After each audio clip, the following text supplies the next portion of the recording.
I think ACC and CAN both have put a great show here, organizing 10 teams here in Nepal and conducting ACC qualifiers here in Nepal. It feels a great pleasure, and the tournament is going great. So yeah, very good tournament, I think.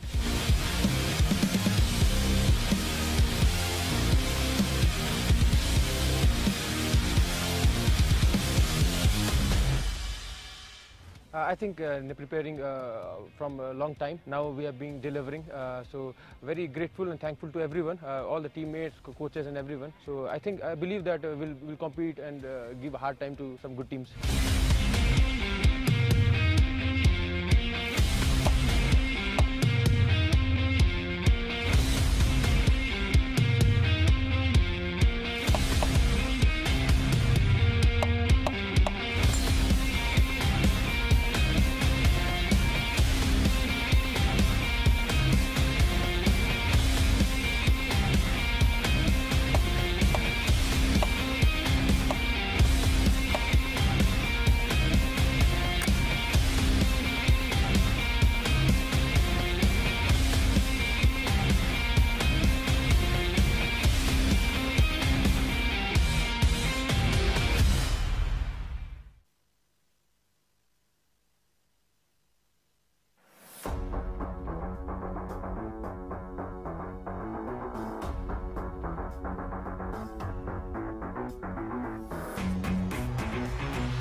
The goal is to win the tournament and early matches, group matches, and then go on to the semi-final and hopefully final and go back with the trophy.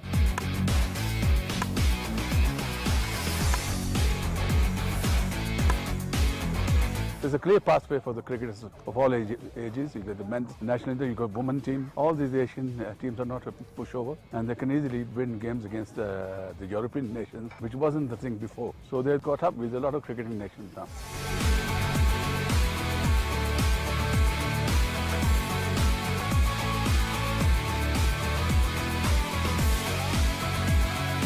Preparation is going very good. Everyone is working very hard. All the supporters, our families and everyone. So keep supporting for us, and I want to see my team in Test Nation teams.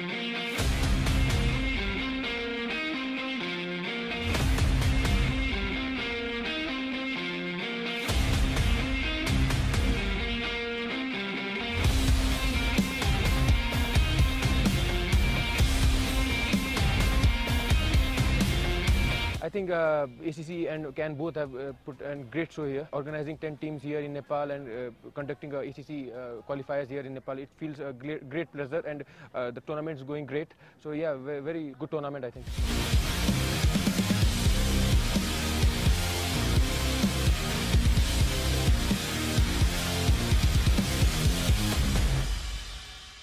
I think preparing from a long time. Now we have been delivering.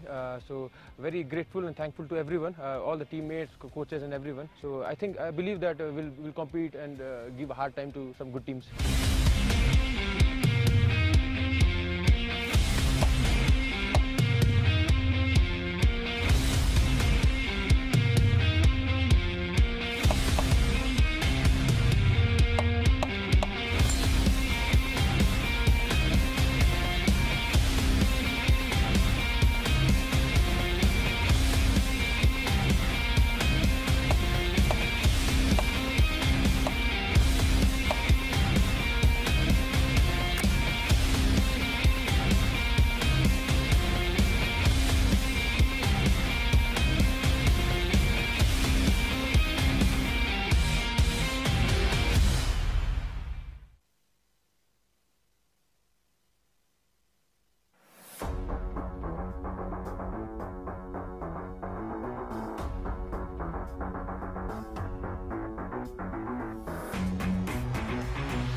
goal is to win the tournament and early matches, group matches, and then go on to the semi-final and hopefully final and go back with the trophy.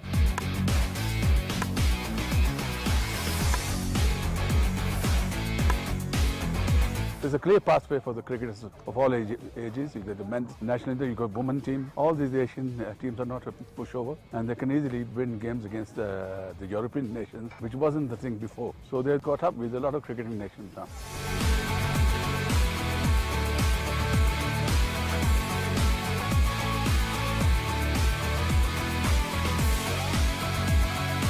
Preparation is going very good. Everyone is working very hard. All the supporters, our families and everyone. So keep supporting for us, and I want to see my team in Test Nation teams.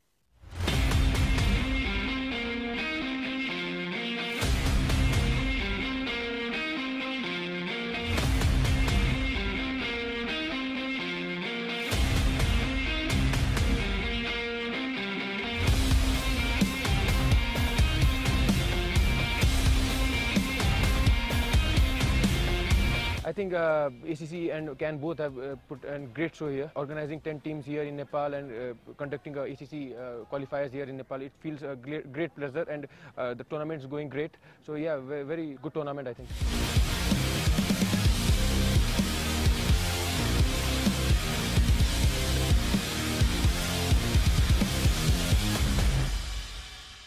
I think preparing from a long time. Now we have been delivering. So very grateful and thankful to everyone, all the teammates, coaches and everyone. So I believe that we'll compete and give a hard time to some good teams.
The goal is to win the tournament and early matches, group matches, and then go on to the semi-final and hopefully final and go back with the trophy.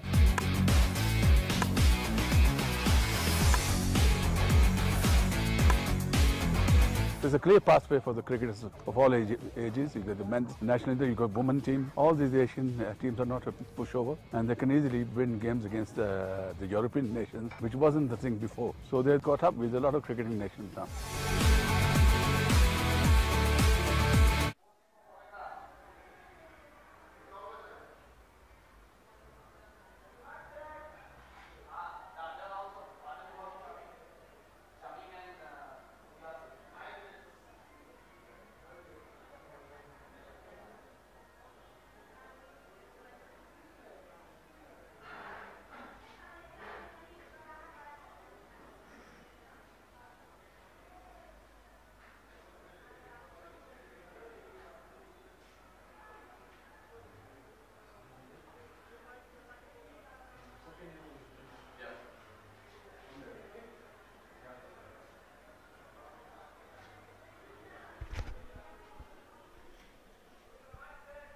Mic check one, check one. Check two, mic check two.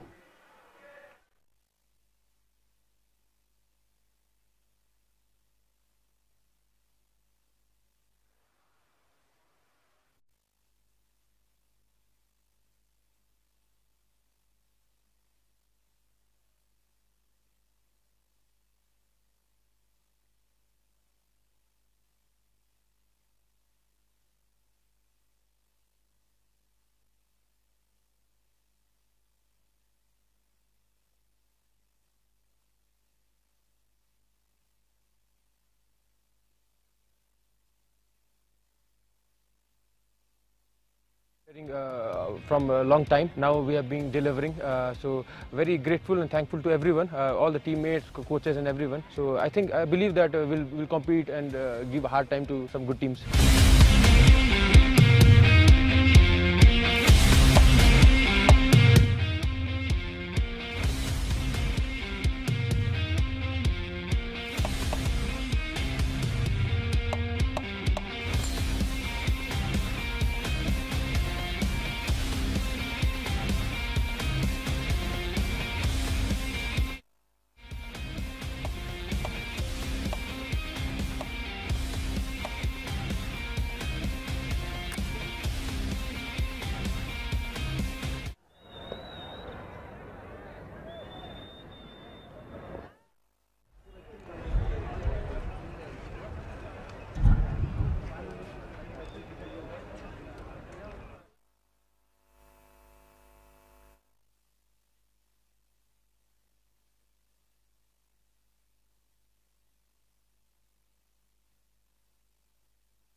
National Inter, you got women team. All these Asian teams are not a pushover, and they can easily win games against the European nations, which wasn't the thing before. So they've caught up with a lot of cricketing nations now.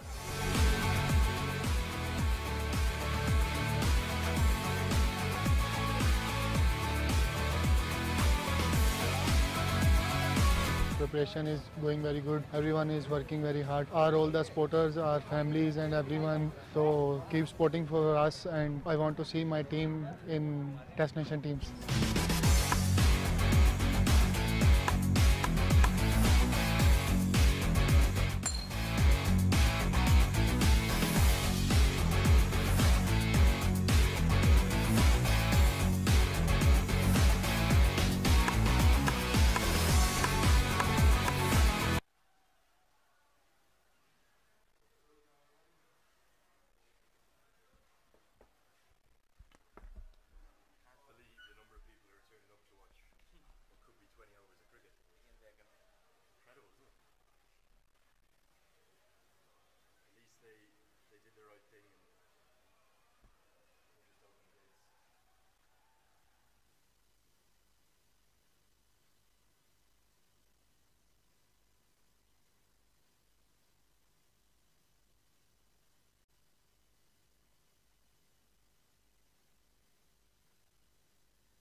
The goal is to win the tournament and early matches, group matches, and then go on to the semi-final and hopefully final and go back with a trophy.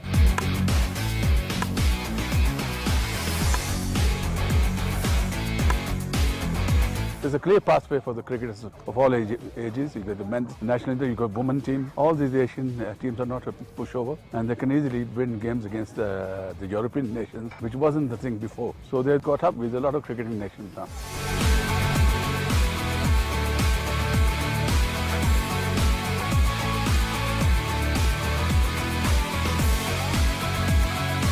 Preparation is going very good. Everyone is working very hard. All the supporters, our families and everyone. So keep supporting for us, and I want to see my team in Test Nation teams.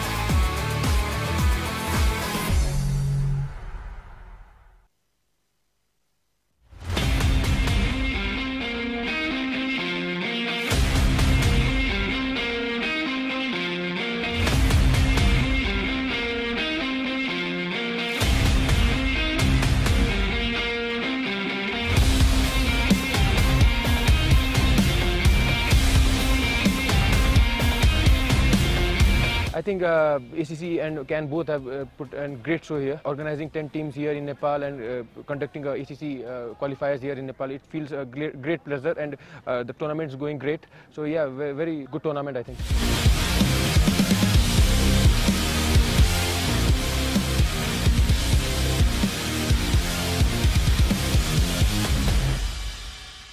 I think preparing from a long time. Now we have been delivering. So very grateful and thankful to everyone, all the teammates, coaches and everyone. So I believe that we'll compete and give a hard time to some good teams.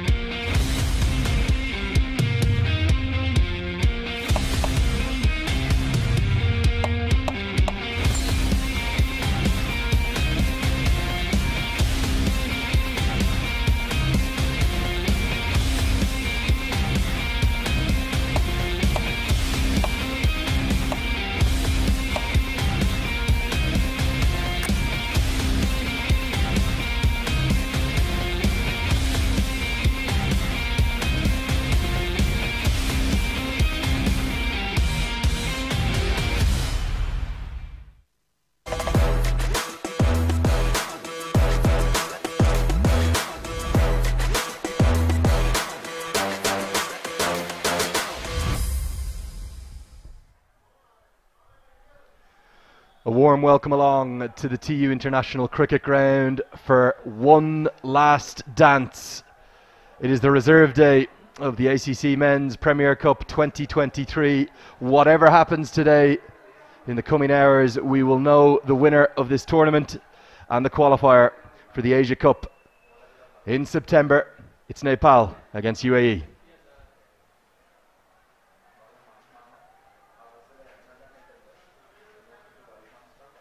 So we move into the reserve day. Due to what was a truly torrential downpour, you can actually see the effects of some of that, particularly on the banks outside the ground. But it has not in any way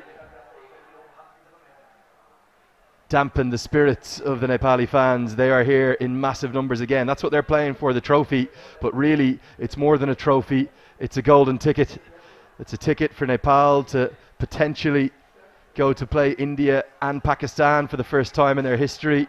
For UAE, with all that pedigree, that class, that experience and the exciting youth that they have, it's a chance to get back to the Asia Cup. But they are going to have to do it the hard way. After a really disappointing batting effort yesterday morning, we were able to play about 2.5 hours of cricket, maybe a little bit less than that because of the stoppages and the breaks that we had. And then the heavens opened, and instead of it being 25,000 fans in and around this ground, it was 15,000 umbrellas that were raised. And the fans stayed. It was quite extraordinary. This ground always manages to deliver something new that nobody has experienced. They stayed, they sang, they danced, there were selfies, There was a beautiful moment from the Cricket Association of Nepal where they organised 4 of the most ardent fans, including one from the treetops, to come and meet Gyanendra Malla and Dipender Singh Airi, who went to not only pose for a photo with them but also receive a token of gratitude, a medal from the team. That was organised by the head coach, Monty Desai. When the heavens opened, he wasn't thinking about bowling combinations or batting combinations. He was thinking about how can we reward these fans who are quite literally our 12th player. Stern looks from Wasim and Rohit Paudel. This tournament, it has taken up now 16 days of action. There's been 24 matches between the 10 leading associates in Asia. We've had some thrillers, we've had massive scores, we've had brilliant bowling, we've had stunning catching, we've had passion and drama aplenty. But today it all comes down to this. It all comes down to the reserve day of the grand final, with Nepal chasing history, chasing a dream, and chasing a chance at the big time, a chance to take on India and Pakistan, a chance to go and test their wills against Virat Kohli and Rohit Sharma and Ravichandran Ashwin, or with Pakistan, Babar Azam, Shaheen Afridi and Shadab Khan. Who will it be? We're going to find out today. Can the UAE pull it out with a 10th wicket partnership and a wonderful bowling performance, or will Nepal have enough? Have they already done enough yesterday? That's the question. Andrew Leonard here with you. I'm delighted to have Mudassir Ali alongside me. Mudassir, I hope that paints the picture. We have a lot to play for today. A very good morning, Andrew, and good morning to all the viewers. The conditions are good, weather is pleasant, but Nepal would like to get that last wicket as soon as possible. They don't want to drag this match. They want to win by chasing the target, whatever will be posted today by UAE. They dominated clearly throughout the tournament.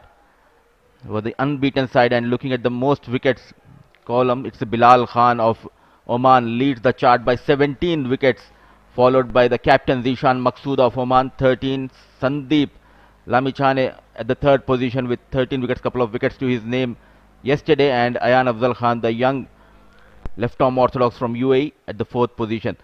So bowling is almost, they are dominated by the left-arm spinners.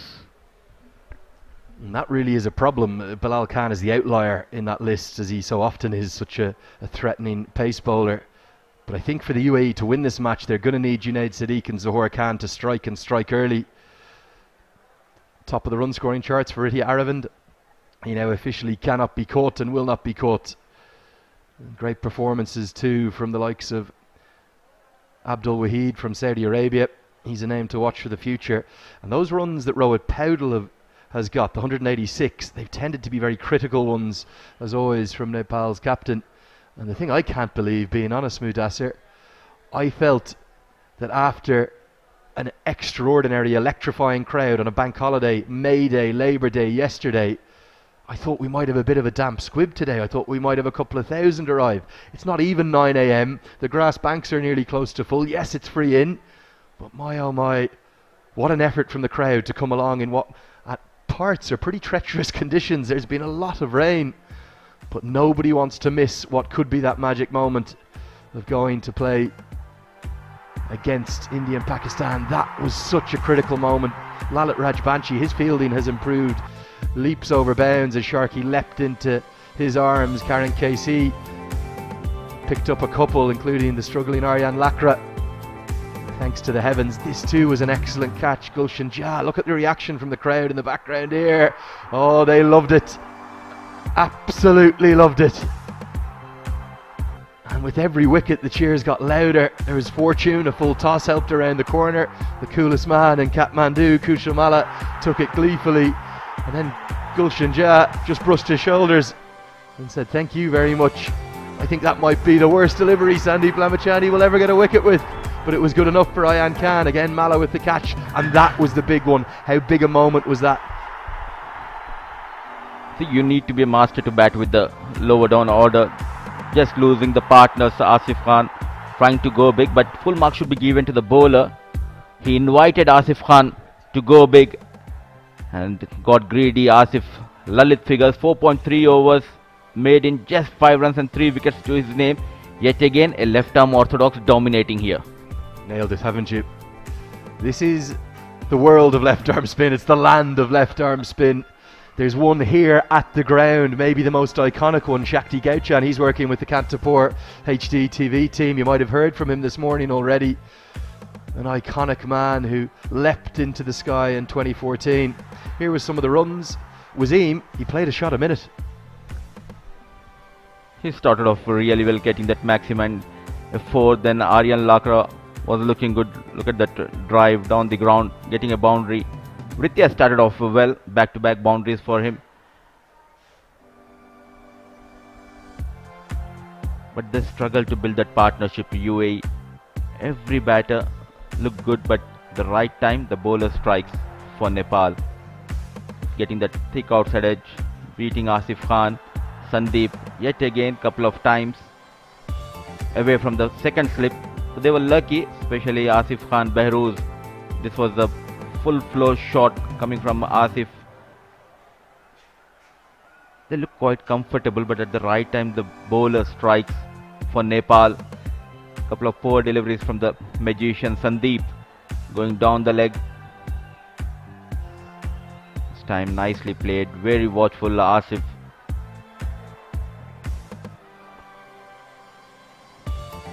They had that regular boundaries, but they were unable to build a partnership.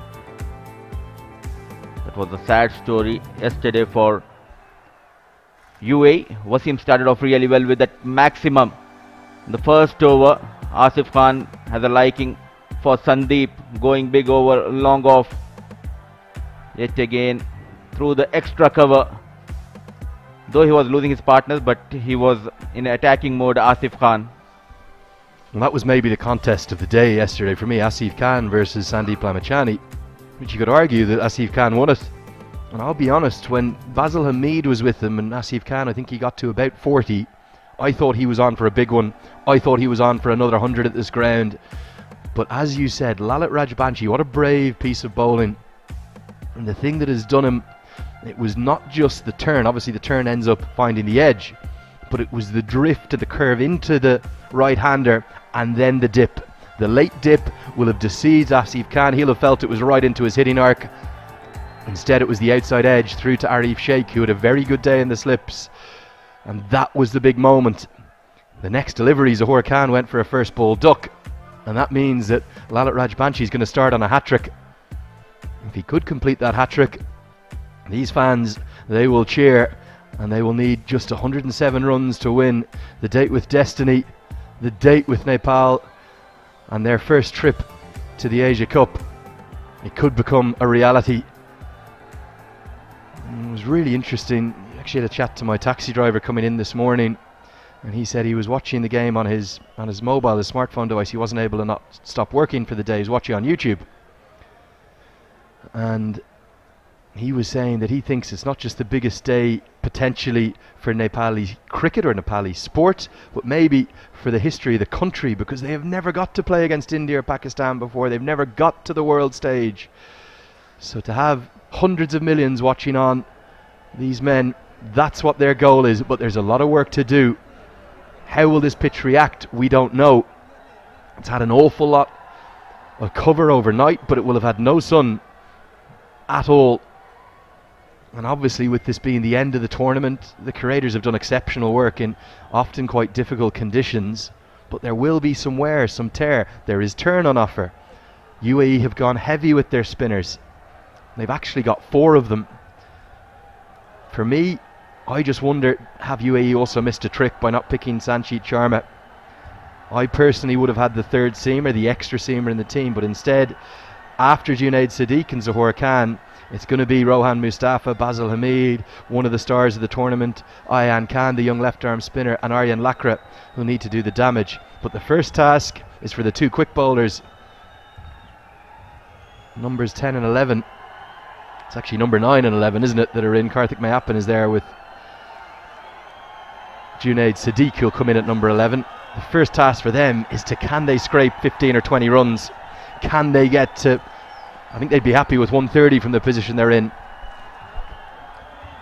Absolutely, and the two umpires walking in. As we can hear the roar from the crowd. They are here to support Nepal. They are here them to win this match. They want the match to happen. Look at that roar we can hear from TU International Cricket Ground. The two batters under pressure, Junaid Siddiqui and Karthik Mayappan. It's 106 for the loss of 9 when they left the ground yesterday. No helmet for Junaid Siddiqui because it's Lalit who has 3 more deliveries, and the man on screen, the magician Sandeep Lamichane.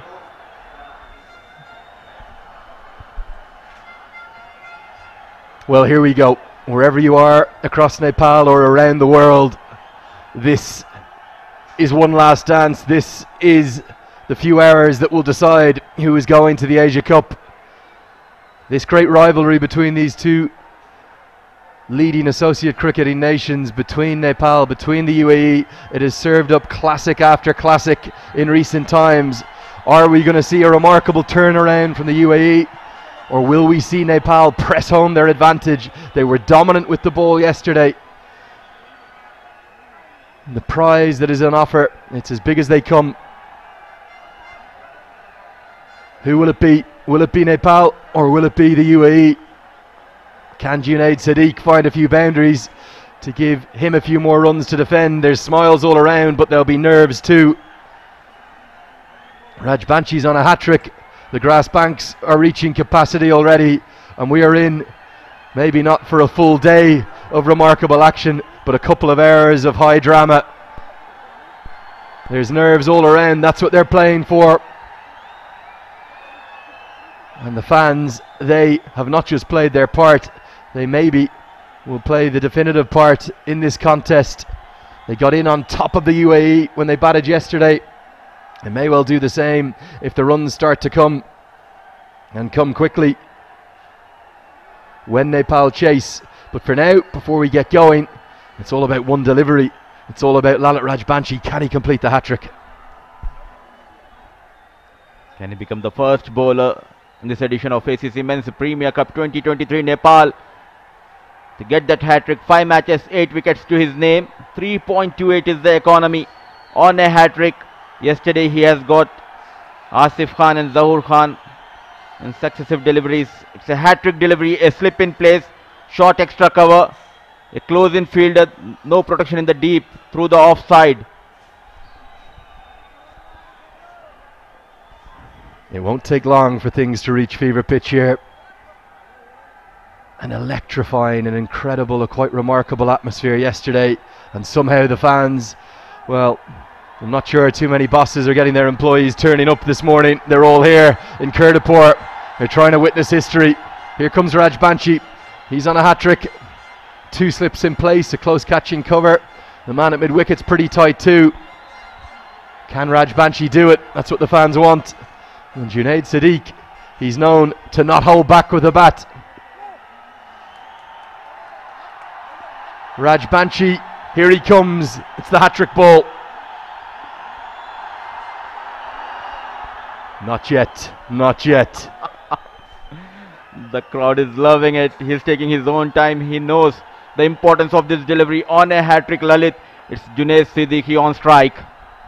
Come on, Lalit, we're trying to build the suspense here. Here he comes, hat-trick ball, Mark 2. Beats the outside edge, an appeal for caught behind, an appeal for stumping. Not out. Smiles all around, stumps out of the ground. Lucky Junaid Siddiqui and unlucky Lalit. He bowled really well, slow in the air, getting that extra turn. And look at that appeal from the keeper. It's 106 for the loss of 9. 3 wickets to his name. He missed the hat-trick. A couple of deliveries. Can he get this last pair? Junaid Siddiqui on strike.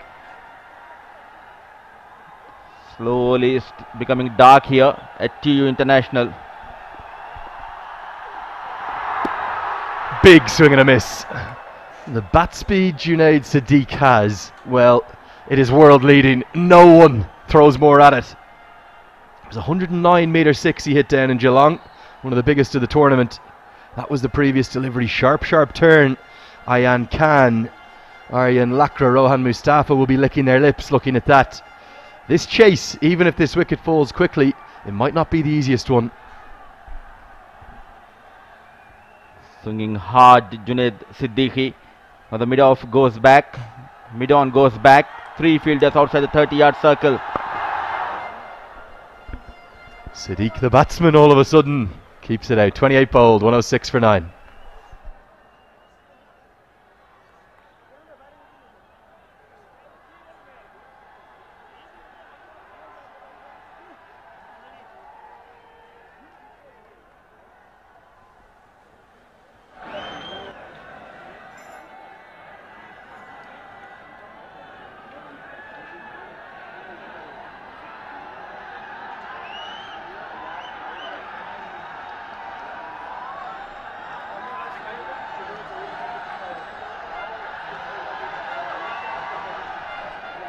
What can Karthik Mayappan do? Absolutely no mug with the bat whatsoever. He probably won't score too quickly, but he's very competent, very capable, and I wonder, will he look to farm the strike? Will he look to try and face 4 or 5 deliveries from each over and get a single? Lamachani will want his third to end this and end this quickly.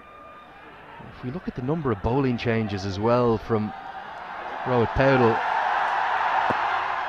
really has mixed things up. Nicely left. Just run through these. Karan KC's bowled 2 spells. Sampal Kami's bowled 3. Lalit Rajbanshi, he's only bowled 5 overs, but he's bowled 4 spells. He's got 3 for 5. Sandeep Lamachani into his 3rd spell now. Playing a miss. Almost everything Rohit Paudel has done has worked. Right from the toss, everything going in favor of Nepal. They have won the toss and elected to bowl first, and the bowlers responding to the call of captain Sandeep to Mayappan. Very watchful, managing to put the wood on the ball. And for UAE, obviously runs are the target, but even just batting some time will just maybe give them a boost as well. Zohar Khan, he's ready to go. It's the googly really well played by Mayappan, because it will frustrate Nepal. It will start to give the bowlers some belief, and the pitch will continue to deteriorate. There is sharp turn on offer, there really is. And I wonder, Mohammad Wazeem want to open with spin. Only dots so far on the reserve day of the final. You never know by looking at the turn. Mohammad Waseem, he has 4 spinners, likes of Ayan Afzal Khan, Mayappan himself, Basil Hamid and Rohan Mustafa and Aryan Lakra. Not 4 but 5. I forgot about Karthik Mayappan. 5 spinners, not 4. Maybe Junaid Siddiq and Zohar Khan don't need to bowl. You never know. You can ask your bowlers to bowl spin, the fast bowlers as well on the surface. But for that they need to put some scores. There is some banter going on between the wicketkeeper and Mayappan, and rightly the umpire interfering and talking to the wicketkeeper. They are getting excited, Asif, and some banter coming in from the slip cordon. Well, come on, Asif, you're the ICC Spirit of Cricket Award winner for 2022. I expect better of you, in case you've had a little chirp there. I hope you haven't. I'm sure you haven't, in fact. But the umpires, as they did yesterday, when Sandeep Lamachani just got maybe a touch overexcited in that battle with Asif Khan. I thought they managed that brilliantly, and immediately it was gone. Just like that, they stepped in early. Good googly, so nearly chops on. End of the over, it's a maiden. It's still 106 for 9.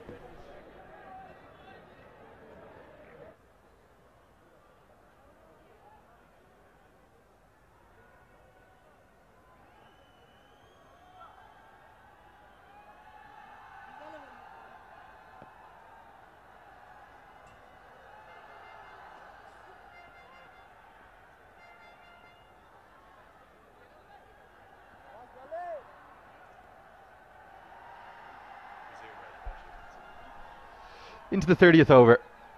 In theory, the UAE still have 20 overs to bat, and if you look at their approach as a whole to the innings yesterday, it was a bit chaotic, it was a bit helter-skelter, it was a bit scattergun. Was it the occasion that got to them? Clearly they crumbled to the pressure of the crowd, especially. They're not used to play these kind of situation, but still full marks should be given to the bowlers as well as to the army, the crowd, the supporters pouring here in TU International. I fully agree with you. The bowling was exceptional, catching fantastic with that one exception, that one blip from Bim Sharkey. But what was the approach? The approach seemed to be, we know it's going to rain. We know that if it rains for 2 days, Nepal qualify as the top seeds. Oh, so nearly bowls him. Only beats the stumps on bounce. It almost said, we know that we're in trouble. We've lost a critical toss, so we have to try and smash everything. But that, in these conditions, was never going to work. Absolutely, and I spoke to Ramesh Shahzad yesterday. Why did he play that shot? He said that he wanted to score that boundary and release the pressure which was created by the crowd. So he wanted to give back to the crowd. A wild swing continues by Junaid Siddiqui. He's helping the curator there by cleaning the surface. Well, there's a helicopter just landing. Chop! Look at that. My oh my, the bat speed there. If he connects with that, it's off to Lalitpur. It's down to the town centre. It's still rolling down the hill.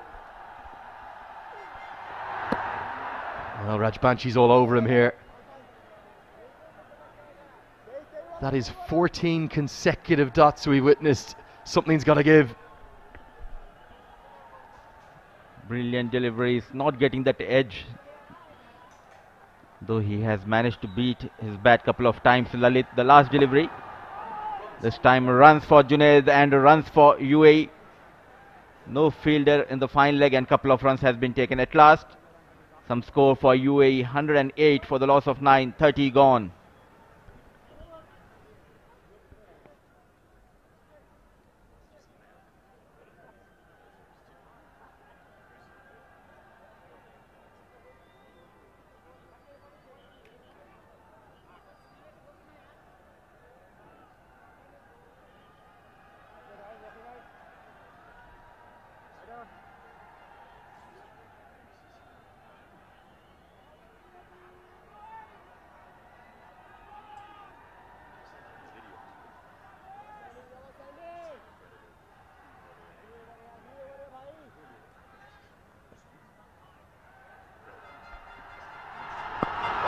Machani probing away.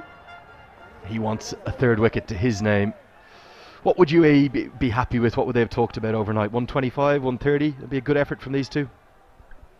They're expecting around 120-25. But they're expecting a lot from these two batters. The top order, they struggle clearly against the Nepal spinners as well as the fast bowlers. Now they are expecting these two batters to get those 15-20 runs. So it will give the bowlers to play for something, and there you go. The banter continues between Mayappan and the wicket keeper.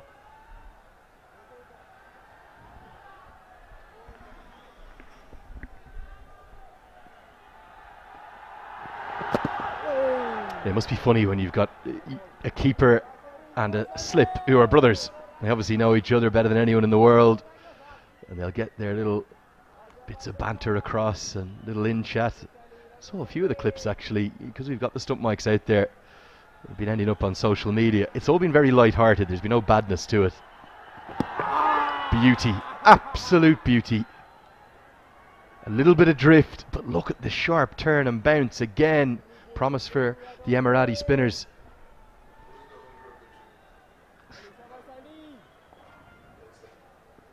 I'm not surprised, Andrew, the way they are going behind the Mayappan. Both the brothers, Arif and Asif, they're dominating and they have all the right, I reckon. If it's in the limit, then if you don't cross the limit, that's fine. Arif and Asif giving some tough time to Mayappan. The googly, and I'm not sure he's picked it. It might even be the top spinner. And Meappen, who is a leg spinner himself, smiles because he says, that's not the googly I know. The one that comes sharply out of the back of the hand. The fingers will have just rolled over the top. And a little bit of top spin and a bit in. It's nearly hit off stump. The last delivery of the 9th over of Sandeep. Yet again very watchful. Defended nicely. Survives Meappen for yet another over. It's 109 for the loss of 9. 31 gone.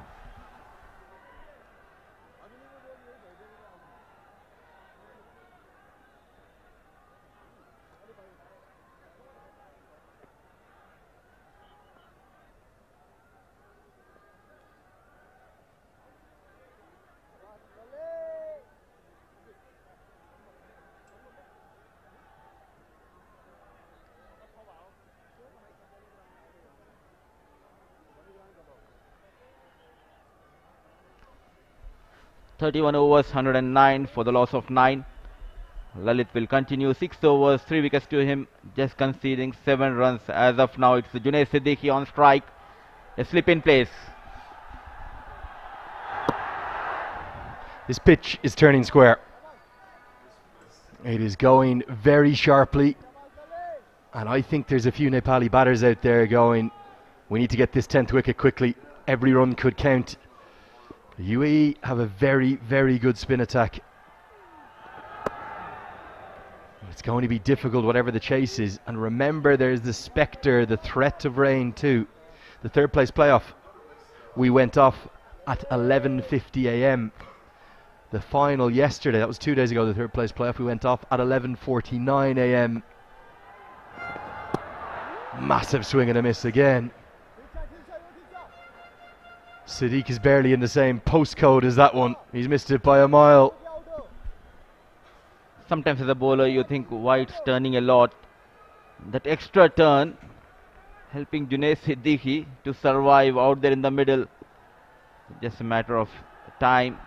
Get this wicket. Goes big, fielder settling, no chance, goes up high into the crowd. Sails Junaid Siddiqui, the maximum, much needed maximum. Monstrous, massive.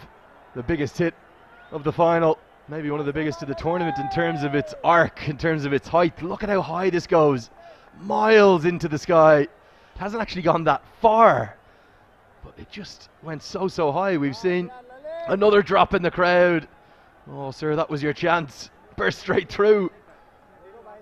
We've seen at the IPL that tracker which shows you the curvature. That one went like a rocket, miles from Siddiq. Now, just a few murmurs of discontent, some disquiet, not just from the fielders, in the crowd too. This 10th wicket partnership is proving to be something of an irritation. He goes again. He's only going to know one way, isn't he? This time it will be a single. Meappen will have one ball to try and get one, but the way it's going, maybe Siddiq will say, I'm happy taking the strike too. Valuable 10 runs partnership for the last wicket between these two, Meappen and Junaid. So it's Meappen up against Lalit. Will he go for the big shot or will he just look to survive on this delivery? Meappen. End of the 32nd over, 116 for 9.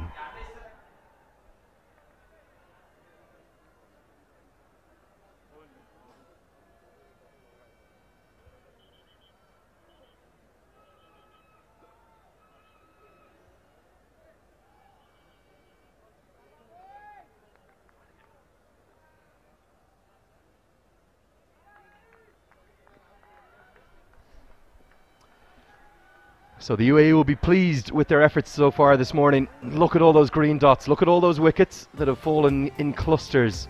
Fallen almost every time in back-to-back overs. The first two went in back-to-back overs, 3 and 4. Then 5th and 6th, a bit of a gap. But then 7, 8, 9 came in a flash. And that has got the Emiratis in the position they're in. And these two spinners are getting the right line and length. It's almost unplayable.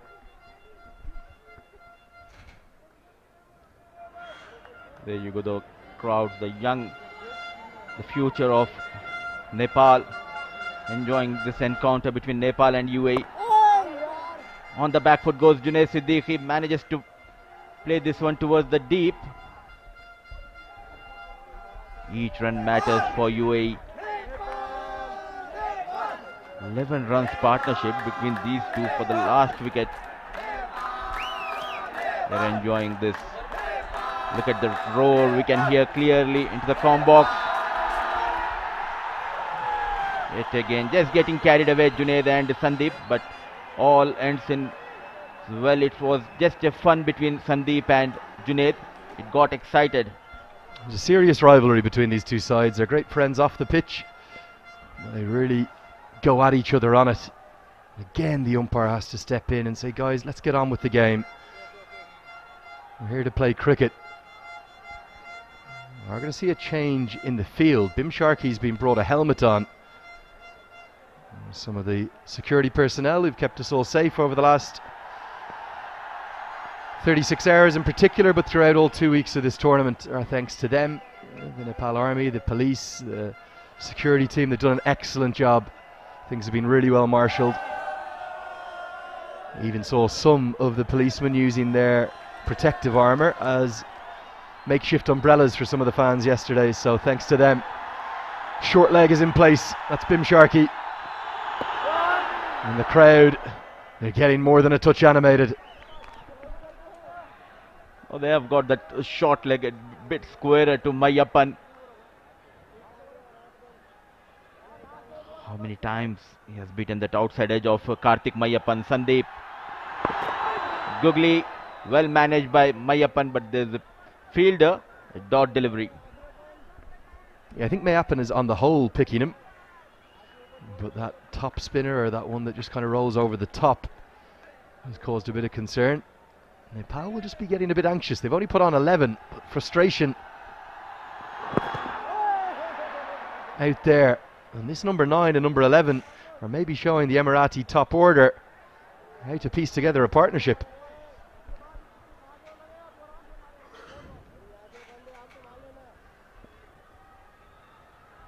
Last delivery of this over. Loud appeal, but bat involved, clearly putting that extra pressure. A good decision. But Rahat Ali, that's the end of 33, 117 for the loss of 9.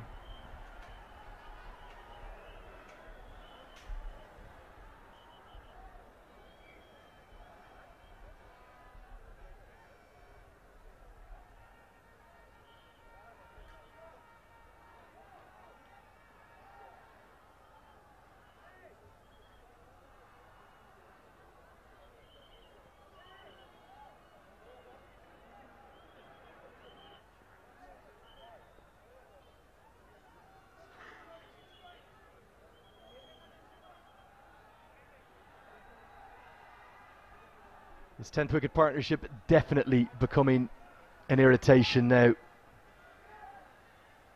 And we are going to see a close catcher again to Junaid Siddiq. I will say one thing, rather him than me. Beam. Sharkey, the jaunty roads of this team. The silly point, almost square. Yet again goes big fielder, settling down this time. No mistake. The 4th wicket for Lalit. That's the end of UAE. They were bowled out for 117 in 33.1 and they erupts the crowd in joy. Well, they're pumping their chests, they're on their feet on a kiss of the ball. They're still jumping. That's the moment they wanted. It means that Nepal are 118 runs away from their date with destiny, their date with history. It's Rajbanshi, the hero. Bertel, the catcher. 4 for 14 he's going to finish with. And a piggyback ride too. As Gulshan Jad jumps on the muscly opener and says, my friend, out you go and get those runs. Good job done by Lalit. 117 is what they managed. The last man, Junaid Siddiqui, managing 10 of 17 delivery with the help of a maximum. Yeah, here's the moment. It was another big hit attempted, but it wasn't full enough to get the elevation down the ground to clear the ropes. He's an excellent fielder, Kushal Bertel. He's at full fitness for the first time in a while, and what we're seeing on the pitch, if we come back to that, we will see the entire Nepali team in a huddle. It's just breaking now. Last instructions from Rohit Paudel. Even the policemen are jumping, and smiles aplenty. Look at the reaction. This guy's pumping his chest. That one's dancing, and the VIPs, including the gathered ministers and dignitaries, are on their feet. What a performance strung across 2 days, particularly from Karan KC, Sampal Kami and Lalit Rajbanshi. Rajbanshi 2 in the field, and that catch from Gulshan Jha. Nepal have done every ounce of the hard work. Can they complete the job? Or will UAE have seen enough in that wicket to think that they can pull off a grand upset and overturn the hosts on their home soil, in their Mecca here in Kirtipur, on a wicket that is starting to turn, and turn very sharply? Let's take a look at the batting highlights. You'll have seen some of these this morning already. Talk me through this approach once more from the Emirati batters, please, Mudassir. Both the openers started off really well. The worry part was they were unable to build that partnership. Ritya getting a couple of boundaries at the start. Then came in Asif Lala.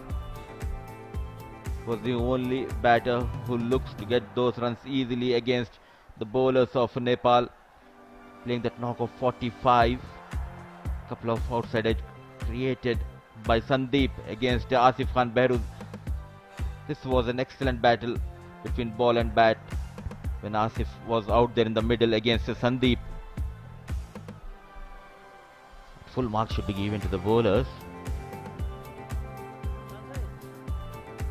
Couple of easy boundaries have been given away by the bowlers, and this time trying to be very cheeky, getting that ball towards the third man.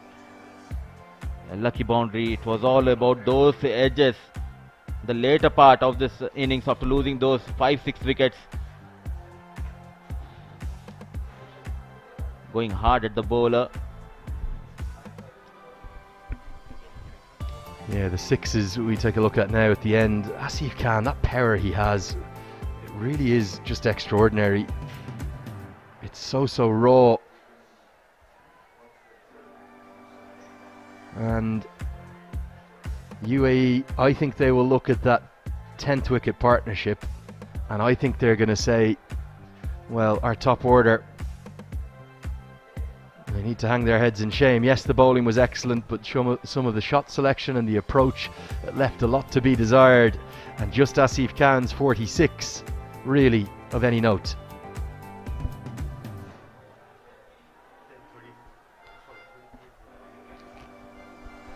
Take a look at the wickets, 10 of them fell. That catch from Rajbanshi really set the tone. Got things going and got the crowd pumped up in a big way. Then there was an edge, a feather through to the keeper. Good catch from Arif Sheikh, thanks to the heavens. Another good catch, this one from Gulshan Jha. Nepal have been the best fielding side in this tournament by a distance. It's something they pride themselves on. And that's without Dipendra Singh Airi in the team today. Or yesterday, Kushal Malla took a simple one round the corner. Gulshan Jha gave us a dance move for TikTok. And then Malla, the coolest man, held another catch in the deep. Over to Rajbanshi then. This was a big moment. It's that curve and the dip that does him. And Arif Sheikh takes the simplest of catches. Look at all the celebrations. They were so highly emotionally charged and pumped up. And then the one wicket to fall this morning as we're into the reserve day, we're into day 2. And the good news is, as of right now, I think we should have at least an hour and a half of play. Will that be enough? The UAE bowled 20 overs in that time. Maybe Nepal, if they got to a flying start, They could get there. It'll be 118 runs to win. Lalit Rajbanshi again the star of the show, but great credit to Karen KC and Sampal Kami for the way they bowled too, and also wickets for Sandeep Lamachani and Gulshan Jha.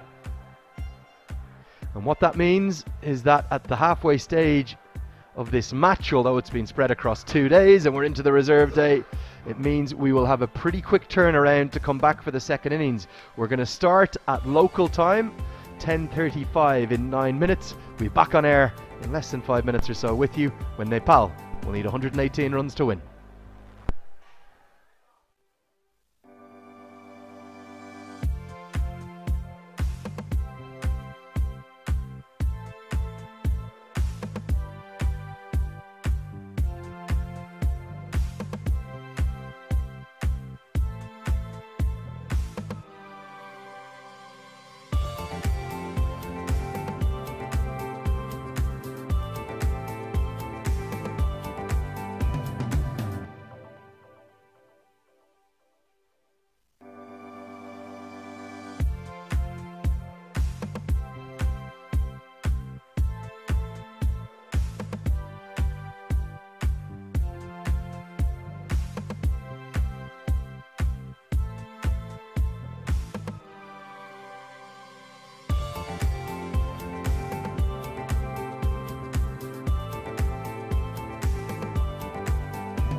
Hello and welcome back to the TU International Cricket Stadium here in Lalitpur, Kathmandu. And what a sight we have, what a match we have.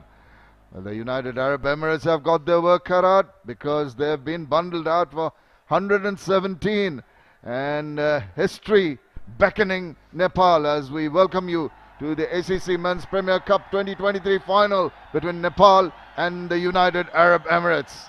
With a sense of purpose, the two batters go out for Nepal to the loud cheers here.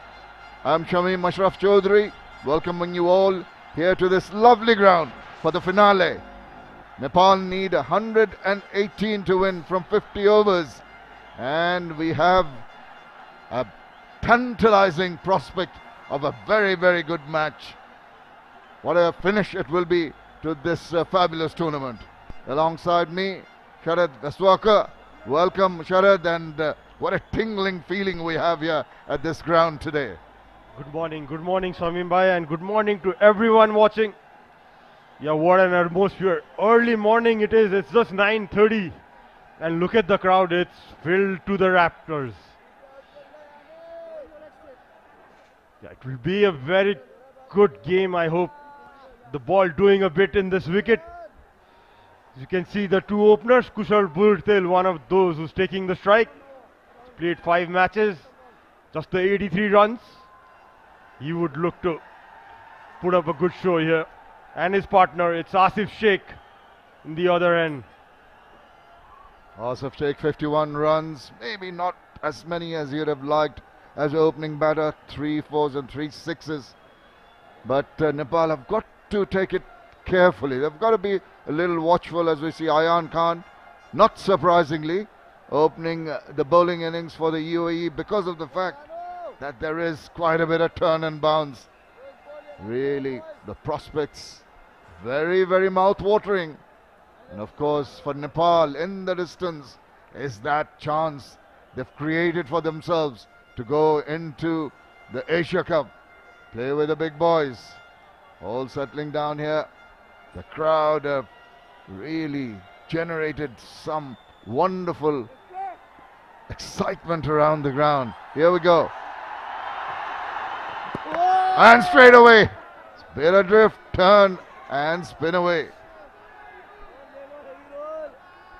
See, it's not going to be easy.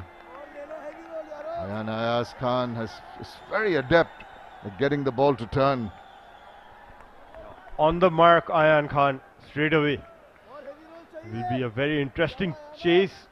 It will be interesting to see how the Nepal team approach this innings. I think what they should do is have a good look at the wicket and just work out the angles. Initially, no need to really put pressure on the bowlers, play the ball to its merit, find the gaps in the field. Sweep is not on. That is going to be close. There's a big appeal. Shake of the head. Too early in the innings for that kind of a shot. You can see there in the replay, bowled it wide from the crease. Ayan, yeah, that ball probably turning a lot and missing the off stump. A big appeal though. Yeah, didn't sway the umpire. It was a shake of the head straight away from Rahat Ali, experienced umpire from Saudi Arabia. The umpires also have done a good job in this final, which is extended over 2 days. Right behind. That is what you got to do. Smother the spin. Play with the angle bat. Keep your eye on the ball as it strikes bat. That was much better. You could see the UAE team also will be trying to give a fight back. Started well. Big turn and bounce again. Rightly the first slip is there.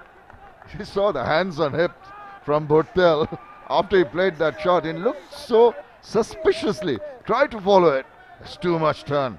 Sometimes too good a delivery might not get the results. As we have seen in that UAE innings, some brilliant deliveries didn't get wickets, some loose deliveries did.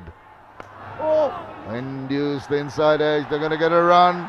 They're off and running, Nepal, of the last ball of the first over. After one, it's one without loss.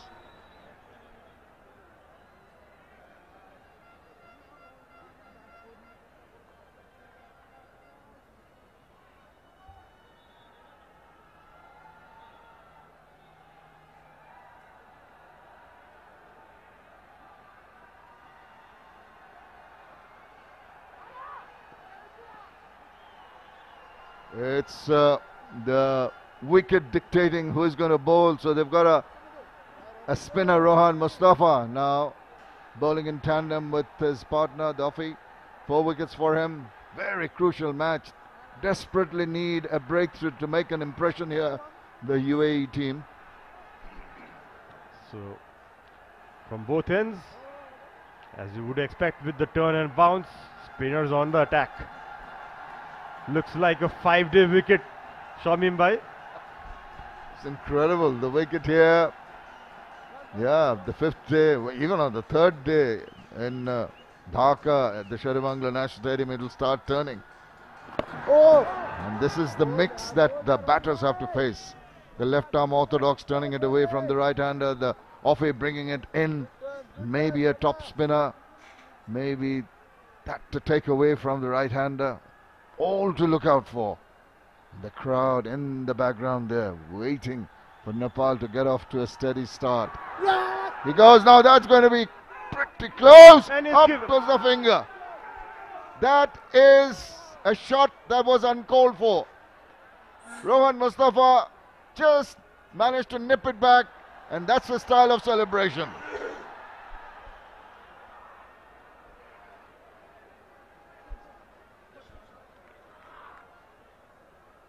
So it's the first wicket down. They're in the replay. Kushal Bhurtel attempting a big sweep shot and looks pretty close. That should be out. Hit him around the off and middle. Playing across the line, trying to hit with the spin. No, but completely missing it. He goes for 1.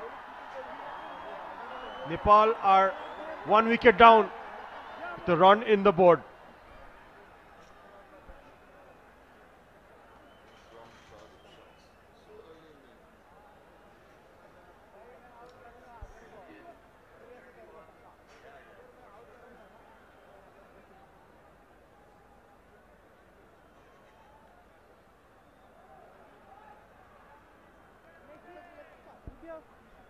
We've got Gulshan Jha coming in, 7 runs in this series. Now that's a bit of a change in the batting order. Some new strategies being worked out here by Nepal. Yes, most certainly. You could have seen. Let's see, have a replay. Look at the replay again. Yeah, hitting him quite low. Look close, isn't it, Shamim bhai? It sure looked close, and look at that. We've seen so many different kind of celebs in this game and the appreciation for that from his teammates. But I tell you what, that was the wrong choice of shots so early in the innings. And the ball's doing so much, you hardly had a look at Mustafa was only bowling his 2nd delivery of the over, and then you try for a wild white hike across the line. Not the most judicious attempt at a shot. He paid for it. Just riding that nicely. That's what you got to do. Read the turn and the bounce. Yeah, interesting change in tactics. Gulshan being promoted up the order. Left and right hand combination. Normally bats at number 7 or 8. That's a huge surprise. Particularly, he hasn't done too well in terms of garnering runs in this tournament.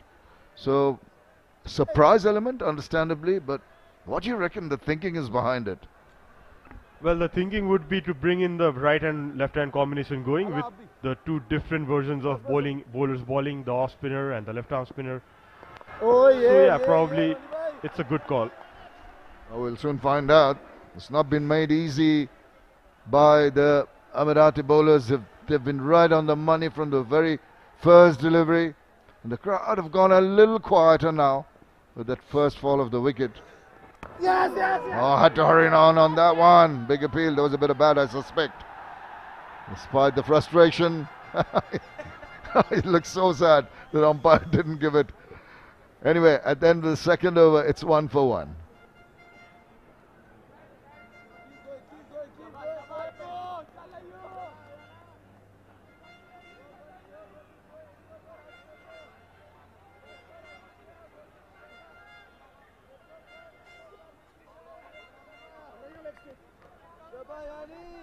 In early trouble, Nepal not really looking at a big target. They needed to have a steady opening start, but not to be. The man who took the last catch, Hotel, was out. This is the reason why the first one has gone down. He was indicating it was going down leg, but we pretty much thought that it was going to go and hit the stumps. Pretty much hit him in the back foot as well. So Ayan continuing from the pavilion end. See a spring in the stride of the UAE team as well now. We have a good game on our hands. Sure have. There's going to be quite a test of temperament here for the Nepali batters with the early loss of the wicket of Burtel. But Ayan Afzal Khan, a young man who can really give the ball a bit of a rip. He's had wickets, and that surprise elevation in order of Gulshan Jah. Let's see if it works for Nepal. Go, sweeps it, hits it pretty hard into the ground there. Now that has brought the cheers out. The sweep forward of square, the slug sweep coming into good effect here. That was well timed in front of square, the mid-wicket boundary. The deep square leg fielder trying to reach it, but out of his reach for sure. Runs away. Look at the elation in the crowd. All tensed up after that first loss. And feel Asif can get moving. And I tell you what, he might have got a boundary, but Asif has to be careful. The ball is doing something. And as we see the next one being hit away, there are a couple of fielders coming around. They get two more. And with the cheer in the background, you'd think someone has scored a century. Yeah, some bit of sloppy work there by the UAE fielders. Throwing above the keeper's head. And Asif and Gulshan taking that overthrow. Yeah, can't afford to do that. You've got to be tight and accurate. Every run so very precious. Just cannot to give overthrows away. The bowler will be a little irritated. He's gone for a boundary and then that little mishap in the field. Got to stay consistently focused. It is such a tight game till someone really takes it by the scruff of the neck. It is going to be a game of cat and mouse. 3 overs done. Nepal 7 for 1.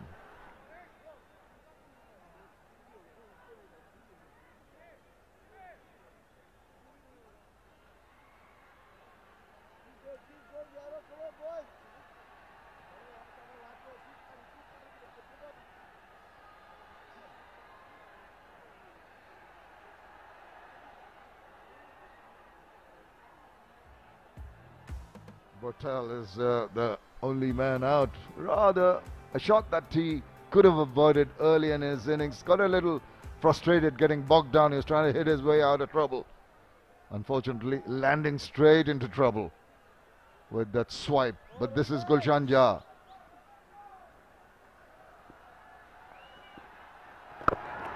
Nicely behind that. That's a good looking shot. Straight to the fielder though. Every time the ball gets away from the bat, there's a shout of anticipation from this massive crowd here.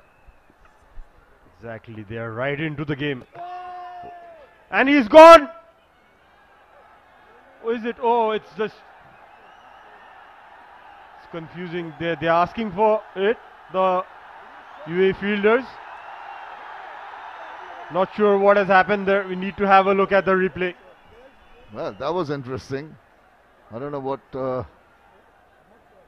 transpired there. Looked as if it was going away. Gotta just have a look whether it touched the bat. There's a claim of wicket. There's a claim of a stumping. Did it hit the wickets as it turned away?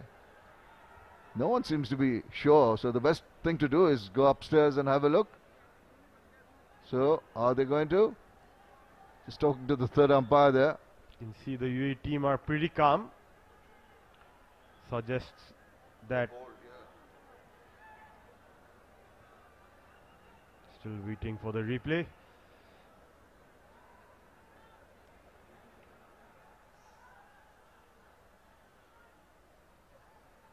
here it comes. Oh yes. So the keeper has broken the stumps before the ball has come. Gulshan will be safe. Yeah, there goes the keeper just disrupting the stump before the ball even went past it. It's going to be a green. Shouldn't be a big problem for the third umpire in taking that decision. It was pretty evident. And relief. There's once another look at it. Goes forward, gets beaten. Here's the glove, removing the veils, even if before the ball sort of comes around in that area. So the batter should be safe, and the green light goes on.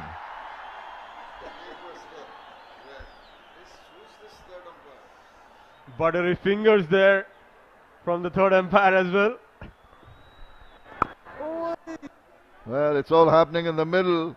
Little things that can be irritable for the batter, having to pause for a while that's rechecked upstairs. Anyway, they've got to show some resilience. This is where temperament plays such a big role. Now, what is going on here? They're losing their nerves. A lot of the Emirati players. Oh my goodness. The skipper has to intervene. Rohan Mustafa having a bit of an argument with Asif. The nerves, the tension. Exchange of words.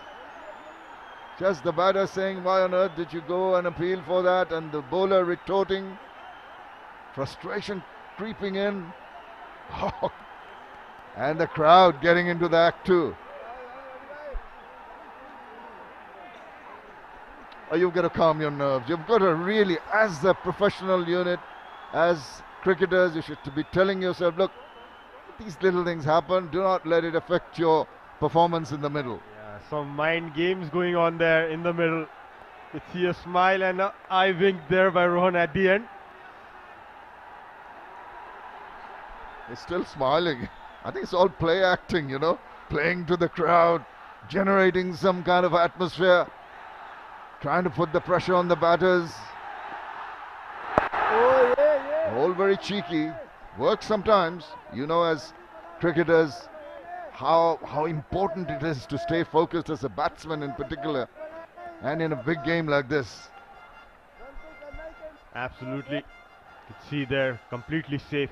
Arvind just disrupting the stumps before the ball even came, as the batsman wasn't ready in the earlier ball. That's another little byplay, I can tell you that. Oh, almost got to the slip fielder there, played with soft hands. Doesn't really take it, just dropped in front of him. Played with soft hands. Gulshan just playing away from his body, and luckily fell just short of Basal Hamid. Quicker one, has picked that up.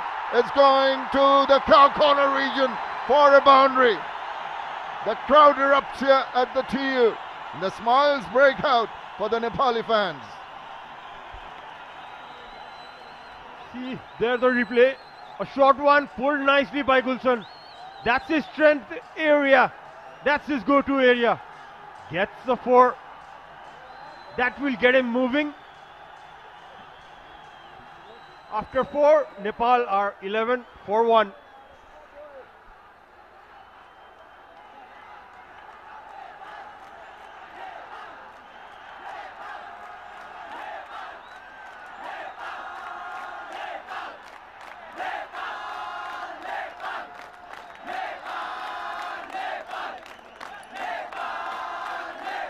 Gulshan Jha showed a glimpse of the reason why he's been elevated in the batting order.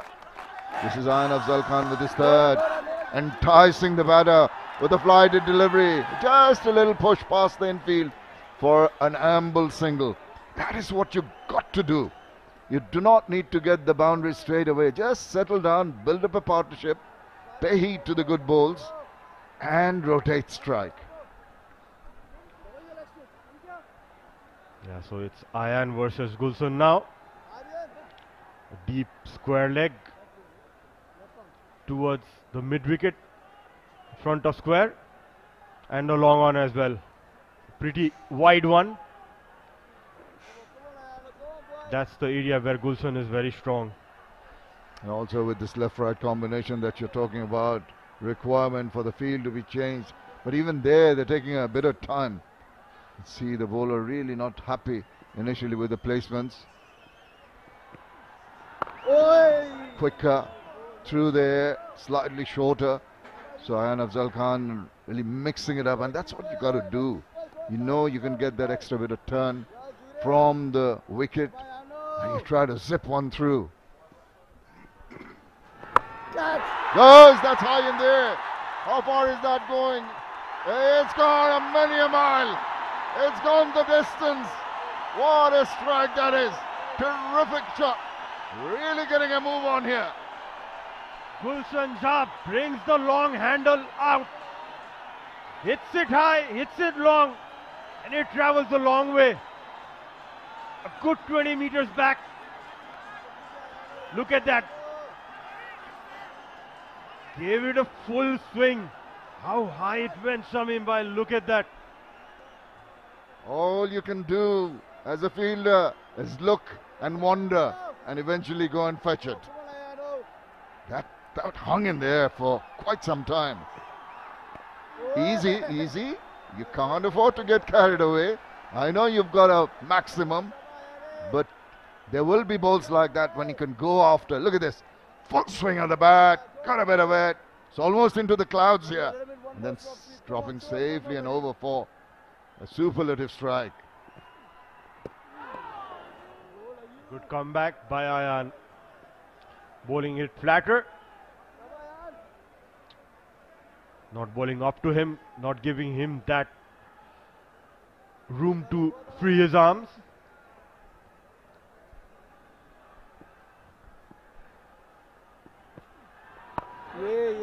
He's content. That is good cricket. That is good batting after the big shot early in the over. Another over done. 5 completed. It's 18 for 1.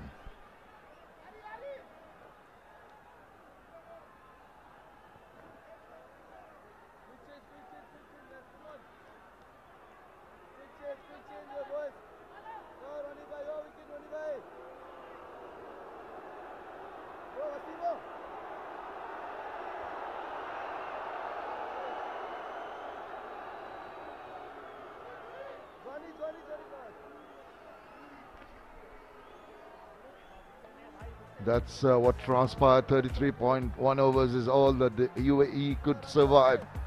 Bowled up to 117. The tail wagging for a little while this morning on this reserve day of this terrific final. Rohan Mustafa getting a little frustrated, also trying to get under the skin of the batters with some cheeky moves and words. No run, no run. So yeah, it's exactly 100 runs needed. Still 9 wickets in hand. Rohan bowling pretty tight here. Nicely easing into that shot, knowing that there's cover in the deep, you're going to amble the single. And that is the need of the hour for Nepal. No need to throw away with your wickets with injudicious shots like we saw Votel did initially.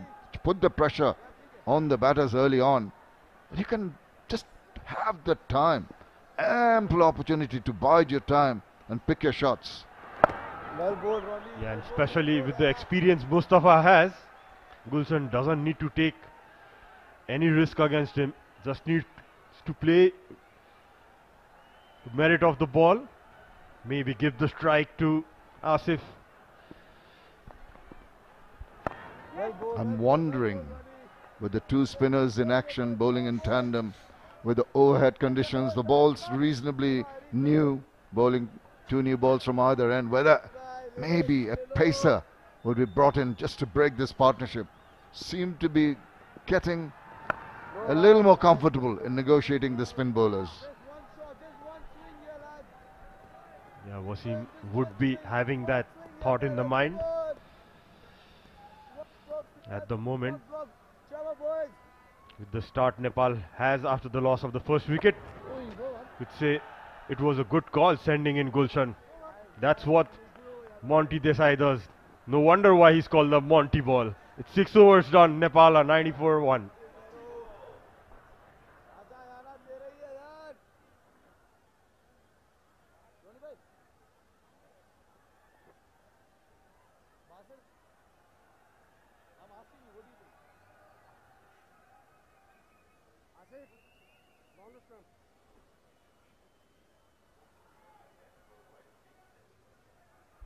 Well, they have all the time in the world, but the UAE really do not. The bowlers need to get the regular breakthrough if they're going to stop the pursuit of Nepal for that target, and also the target of reaching the Asia Cup and playing the big boys.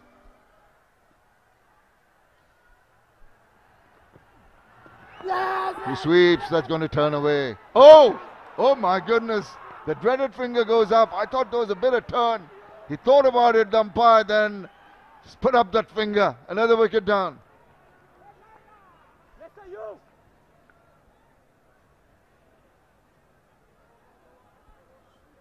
So the second wicket is down. It's Asif who walks back. Here comes the replay. Bowled it wide from the crease. Pitching in just outside the off stump. That looked to be turning.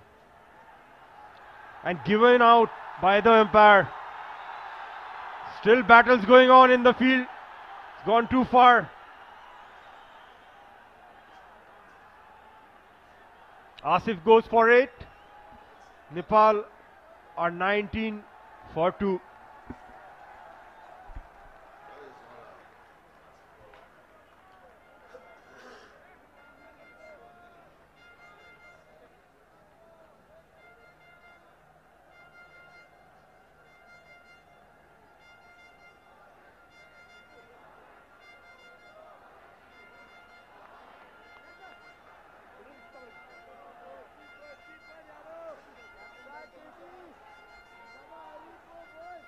Well, the 2 wickets down for Nepal at 19 has really put the cat amongst the pigeons here.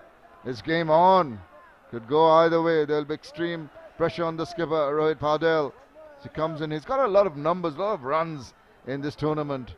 And he needs to ensure that gets into a partnership of strength for Nepal while going to that target. Ayan strikes in this over.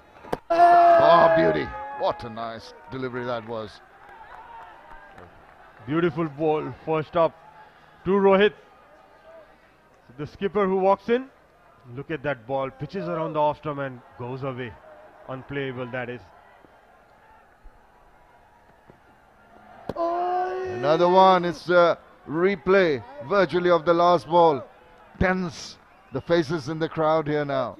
You see in the VIPs, one of the superstars of Nepal. He is they call the Amitabh Bachchan of Nepal, Rajesh Hamal. You would question Samim by the 2 openers who came in, Kushal and Asif, who got out in the sweep shot. Maybe a bit unnecessary. Yes, the ball is turning. The sweep shot is an option to play, but with so many overs left and knowing their game, they never used to play that shot so early.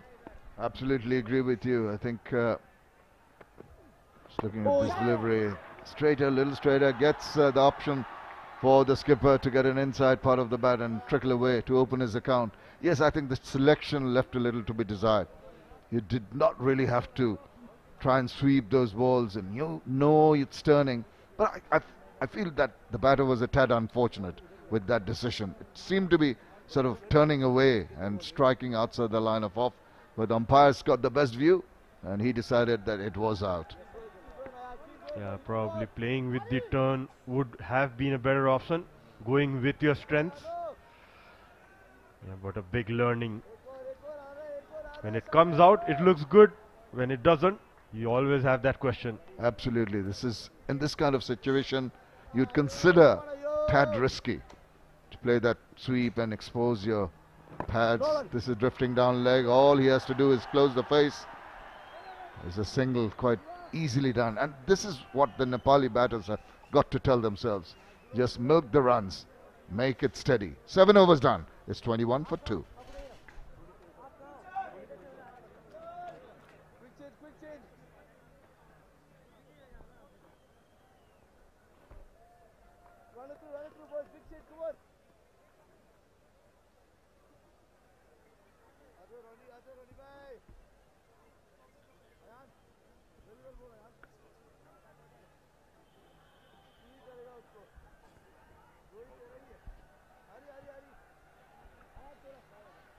Well, welcome back to the pressure cooker. Welcome back to the amphitheatre, the mecca here of Nepali cricket. We're at the TU International Cricket Ground,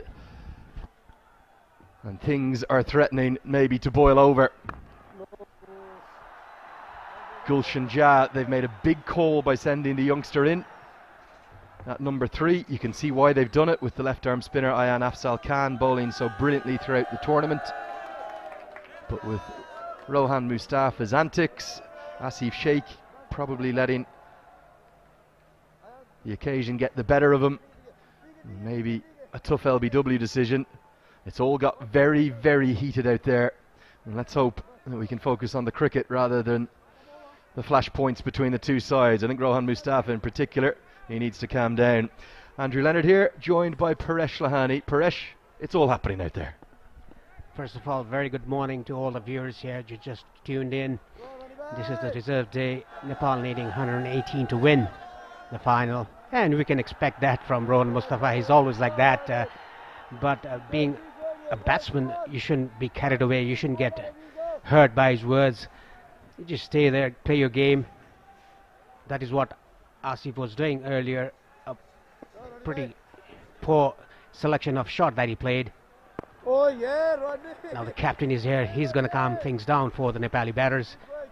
If there's one man, maybe, I know he's still very young in his career, debuted back in 2018, just 20 years of age, the national captain. But if there's one man you want in this situation, I think it's Rohit Paudel. He's very cool, very calm, very collected. Nepal don't need to chase these runs in 10 overs. They don't need to chase them in 20. They have 50 overs. It's a full one-day international still.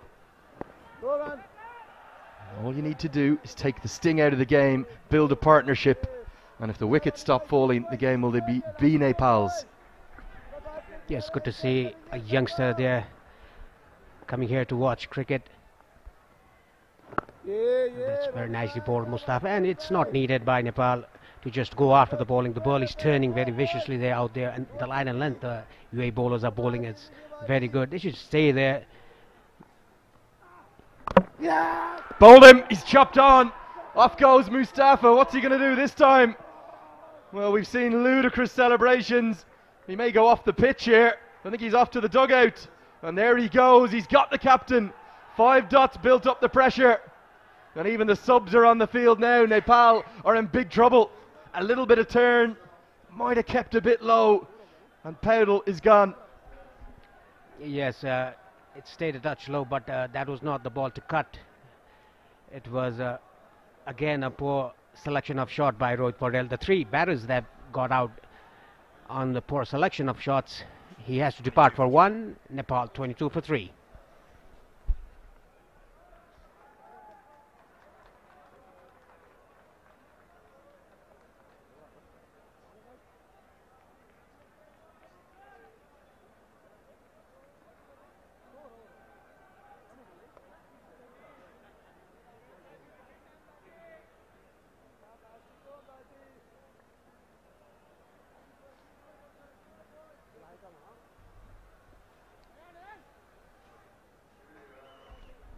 Bhim Sharkey is the new man in at number 5 for Nepal.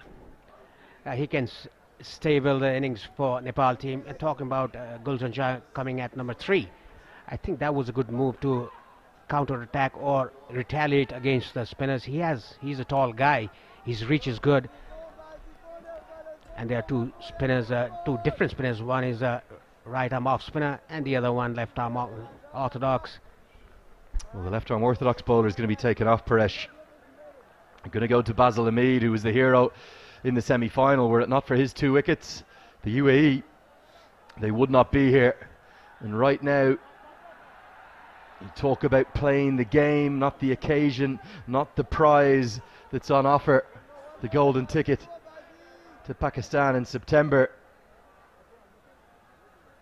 And maybe even the captain, with all his calmness, just playing a slightly errant stroke. And look at Mustafa's celebrations. I'm not sure I've ever seen a bowler run off the field before. Where was he going? Yeah, we can expect that from Mustafa. He's quite a character in the field. And even very gentle off the field, mind you. Oh, look at that turn. Sharp, sharp turn. And there he goes. Loves every second of it, does Rohan Mustafa. He's a very emotional character. I've described his relationship with the Nepali fans before as a love-hate one. I think that continues today. And there's more than a few nerves building up in the crowd. Remember, it's a 17-year-old at the crease right now. That's the faith that Monty Desai has in Gulshan Jah. Yeah, he's a tall guy. His reach is good. That is why I think he's sent at number 3 to retaliate against the Smiths. Oh, getting that inside edge. Lucky that didn't go straight to the stumps like what the captain was out inside edge. We have a real contest here. There's a real game on here. Big sweep shot. Surely that one's going to miss the off stump. It is. Basil Hamid thinks it was out. I think it was missing probably a 4th or even a 5th stump. It's turned so sharply. Look, it's hit his back hip and it runs away for what I hope will be given as leg byes. Yeah, that would have missed the set of another stumps, the off stump as well. A very optimistic appeal by Basil Hamid. I bet UAE are right on top at the moment, even though there's a huge number of crowd supporting Nepal cricket team. Now the only benefit is that there is a deep Nepali batting lineup. They go right the way down. Really just Lalit Rajbanshi, who isn't necessarily renowned for his batting. Treacherous conditions in the background. All that rain we've had. You can see there having a muscle up the slopes. Hamid to bowl his final delivery. Inside edge if there's a short leg in place. That's wicket 4. 9 bowled, 23 for 3.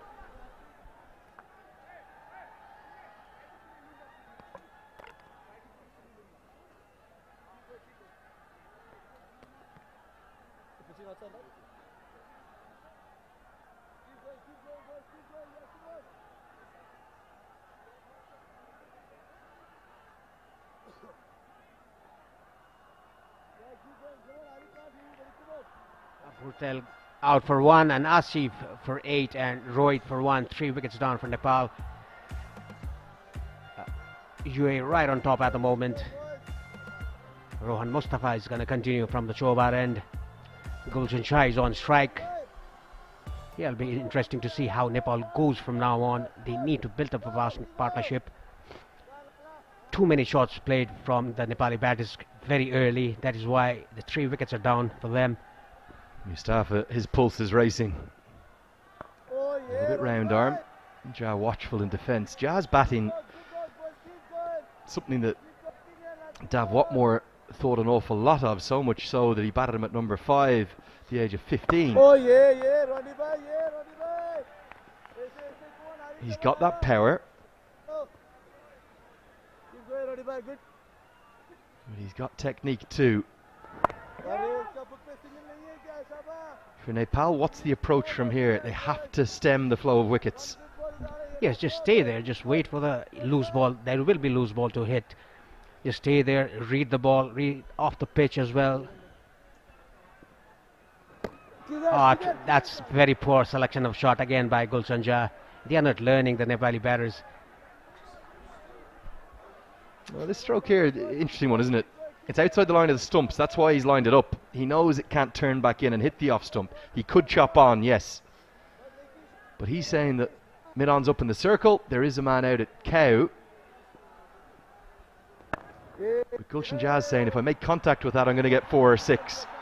And this time punches it down the ground. Every run will be cheered. Count them off if you're a Nepali fan. Yeah, they should learn from the last wicket partnership between the UAE batters, Mayappan and Junaid Siddique. The way they batted, they took singles and when the ball was there to hit, they hit it for a 6. Just stay there, rotate the strike, just play down the ground, don't play it in the air, don't play across the spin, across the line. As you can see in Bimsari's face, is a bit nervous, a bit tentative. Must play each ball, the one ball battles that Monty Desai talks about.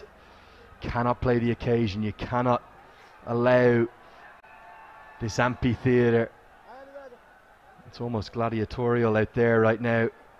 Such is the energy, electrifying we described it as yesterday, it's the same today.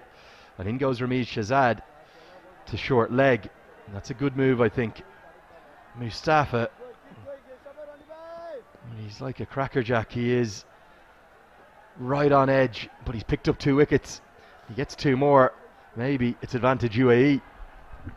Yes, very much advantage UAE. The way he bowled and the way he played his mind games with the batters, that is why he has taken 2 wickets in his 5th over.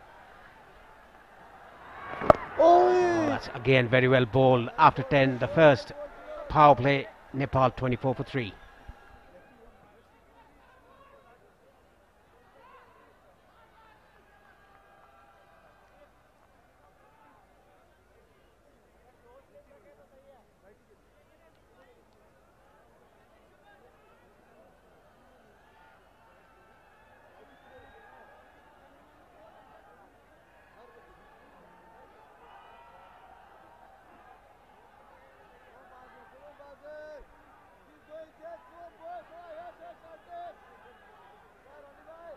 So the end of the 10th over means that it's the end of the first power play. Nepal scoring slower than the UAE, that won't matter, but they've lost a wicket less. We saw as Rahat Ali Chowdhury will lasso his arms to indicate the end of the first power play into power play 2. They'll now be allowed 4 fielders outside the 30-yard circle. I'm not sure they'll necessarily use all 4. I think at the moment just 3 outside the circle. But last month on March 16th we saw a high-scoring classic between these 2 teams. Or are we right in the midst of seeing a low-scoring one? Yes, it always happens between these 2 teams.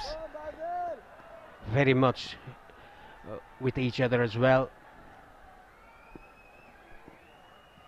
Nicely bowled, giving that air. Quick single taken by these 2 batsmen. Good running. That's good cricket, because Jah has seen that for some reason Ramid Shahzad was right on the edge of the circle. Look at how deep he is there. He's almost touching the discs. So drop it down, pick up the single. And again, more reactions from the crowd. I'm going to see the short leg come into place. Shahzad says he'll do the donkey work in there. Every delivery right now is like an event. It's like an occasion. Look at the fans in the background. Go to ride every emotion you could ever imagine today. Yes, a good captaincy by Mohammad Wasim, bringing in the short fielder, short leg with a helmet on in front of square, under the batsman's eyes. And there's a 45 behind the stumps as well. The deep fielders are deep backward square leg and deep mid wicket in front of square, mid off inside the circle. It's going to be given as a wide down the leg side. Listen to that roar. Every run, they are counting them down, step by step, bit by bit. And look at the turn. It pitched on off stump and turned very sharply towards the leg stump, given as a wide. Now they should bat well, the Nepali batsmen. Just have a partnership, let's say 3 runs per over, if they can go till the 5 or 7 overs from now on. Just get 21 in 7 overs from now on without losing a wicket. I think they'll be on the upper hand. And again, you cannot take your eyes off this. Sharp, sharp turn. This is not going to be anything like an easy chase. If you didn't think that before the start of it, now with 3 wickets down and the ball ragging square and 5 spinning options for the UAE, there is very much hope for UAE in this defensive a low total. The hope for Nepal, there's a lot of batting to come. Yes, even though there are a lot of batting to come, they should bat. They need a partnership there, left and right hand combination at the crease. Just build up a partnership, just frustrate the UAE bowlers. Don't give them wickets playing a rash shot. That is what the three top order batsmen did. Playing against the spin across the line.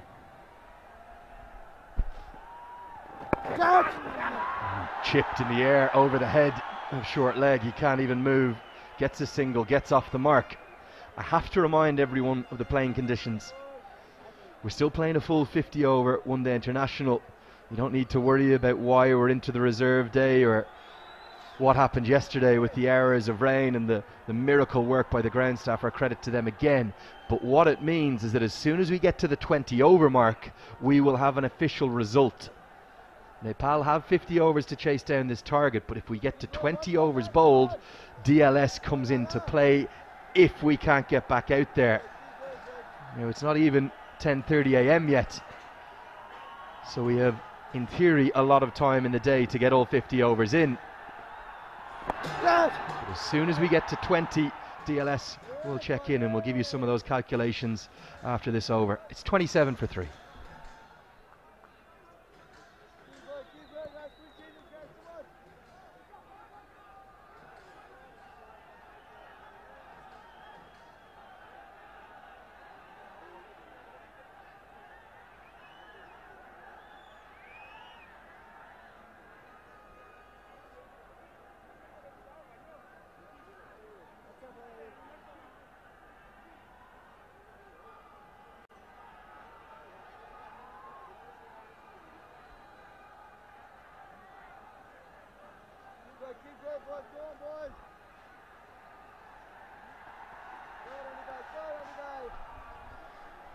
What an amphitheatre this is.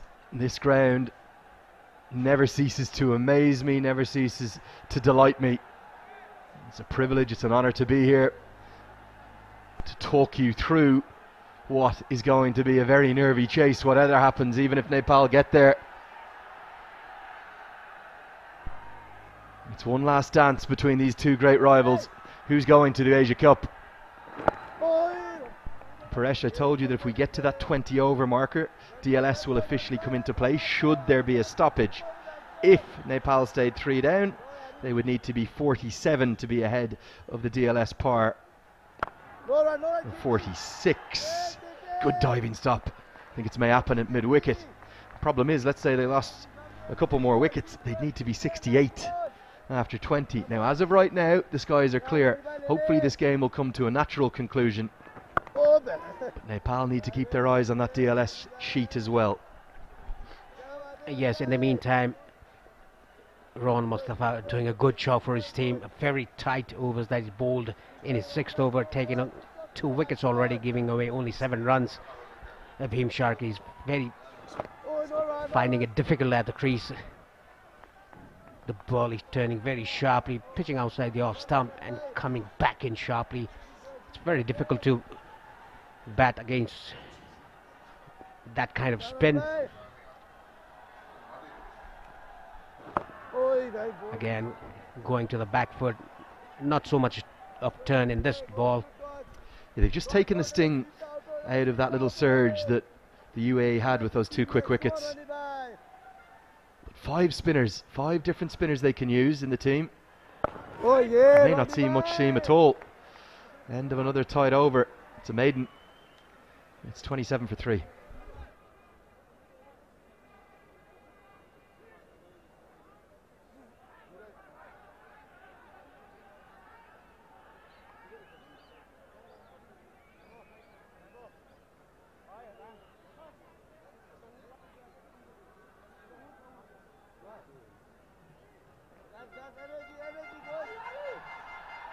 Just the 3 bowlers used so far. The 2 additional spinning options are Aryan Lakra, the left arm spinner, and Karthik Mayapan, the leg spinner, who does take wickets but can prove expensive. Maybe Mohammad Wasim, particularly with the left-hander at the crease, will be remiss to turn to him anytime soon. What an occasion this is. I have to remind you as well, Ayan Afzal Khan against Bahrain bowled 10 overs, 7 maidens, 4 for 6. There is a pedigree in this Emirati bowling lineup of keeping things tight and taking wickets. They've got so many options. We're seeing Ahmed Raza, the former captain of the team, now the assistant coach. He's patrolling the boundary. He's getting across a message or two to his great old mate Rohan Mustafa. There's great experience in this Emirati side. They will not give up this game at any point in the Nepali chase. Yes, very experienced side, UAE. They are right on top at the moment, taking quick 3 wickets off Nepal. Just 28 on the board, and look at the pavilion of the Nepal side. A bit nervy one, to be honest. Sandeep Lame, China, Kushal Malla being patted up there. A bit of concern is seen in the face of Monty Desai as well. Well, it's hard not to let this occasion get to you. Let's come off the bat. Hamid is appealing. Every decision is being contested now, and that's what I don't like to see. You can see Basil Hamid there, he says bat. The umpire's given it not out. Back to your mark. Yes, that is what. It's hit the bat, not even hit the pad. And he's appealing. He's just playing the occasion. Look at the umpire, he's just smiling away. Again, a sharp turn. Nicely played by Bhim Sarki. Waiting for the ball, waiting for the turn. And playing it late, playing it right under his eyes. That's good batting by Sarki.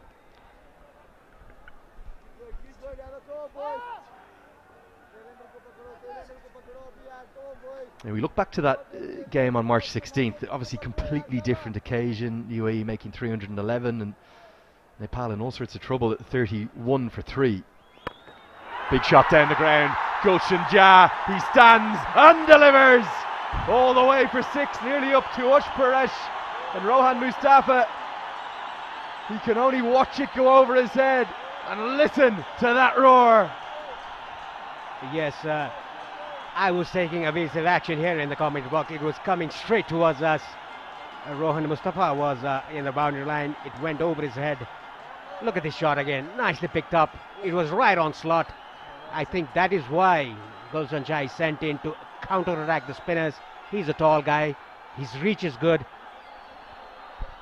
This young man is 17 years of age. Long on is out, and he's hit it over his head. What bravery, what audacity. Beats the outside edge, a beauty of a comeback from Hamid, just dragged his length back. But Jha held his line, and that's okay. Was always going to miss off stump. Yes, a brutal hit by Gulshan Jha to just get off the nerves and just to get up out of pressure. The last over bowled by Rohan Mustafa was a maiden, 13 gone, Nepal 35 for 3.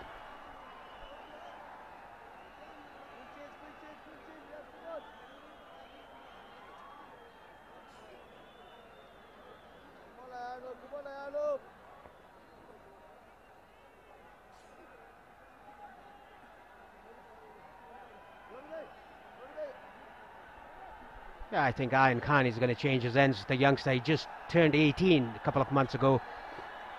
He was in the under 19 squad for UAE in the Asia qualifiers for the T20 2024 under 19 World Cup, and he was even the part of the senior side as well. A very good youngster, changing his end, coming from the Chobar end. Well, if you're wondering why we love associate cricket so much, this is a 17-year-old Ayan Khan, born in 2005. Gulshan Jha is born in 2006. They're going to go head-to-head with a place at the Asia Cup on the line to go and take on Virat Kohli and Babar Azam et al. How exciting is this? And Ayan Khan, arguably maybe the best left-arm spinner in this tournament in terms of his output, his results. Already has 13 wickets to his name. Can he impact this final just like he did the rest of the UAE's charge throughout this tournament? There's such energy in this ground, and it's youth to the fore. Do you think they're not going to may happen because of the left-hander out there? Yeah, I think because of the wrist spinner, the control is the issue here for the UAE bowlers. Look at that control again from Ayan Khan. The ball drifting in but not turning, going with the arm. Yeah, I think that is why Mayapane hasn't been used, because of the control of the wrist spinner. I think what Khan does so brilliantly for me is, with no change in the pace of his action or really the release point either, he gets a combination of natural variation and subtle change to get some balls to turn sharply and others just to skid on. He doesn't rag it square. He doesn't turn it near as much as Ahmed Raza did, the man who in essence retired once he saw how good Ayan Khan was. That one there, it skidded on. Oh no, it's going to jump and leap over the stumps. No discernible change in the action. An outstanding young talent. A very talented youngster here, Ayan Khan. Bhim Sharkey didn't have any idea about that ball. He was hurried to his shot. Again, a bit of a turn there, ball angling into the right hand, a good bowling. Well, you find the difference in those two deliveries from a cues and a clues point as a batter. There isn't much, if any, difference. One of them has turned away, the other's skidded on. Great bowling from Ayan Khan. An excellent over. We're in a real contest here. We'll have a commentary change now. It's 35 for 3.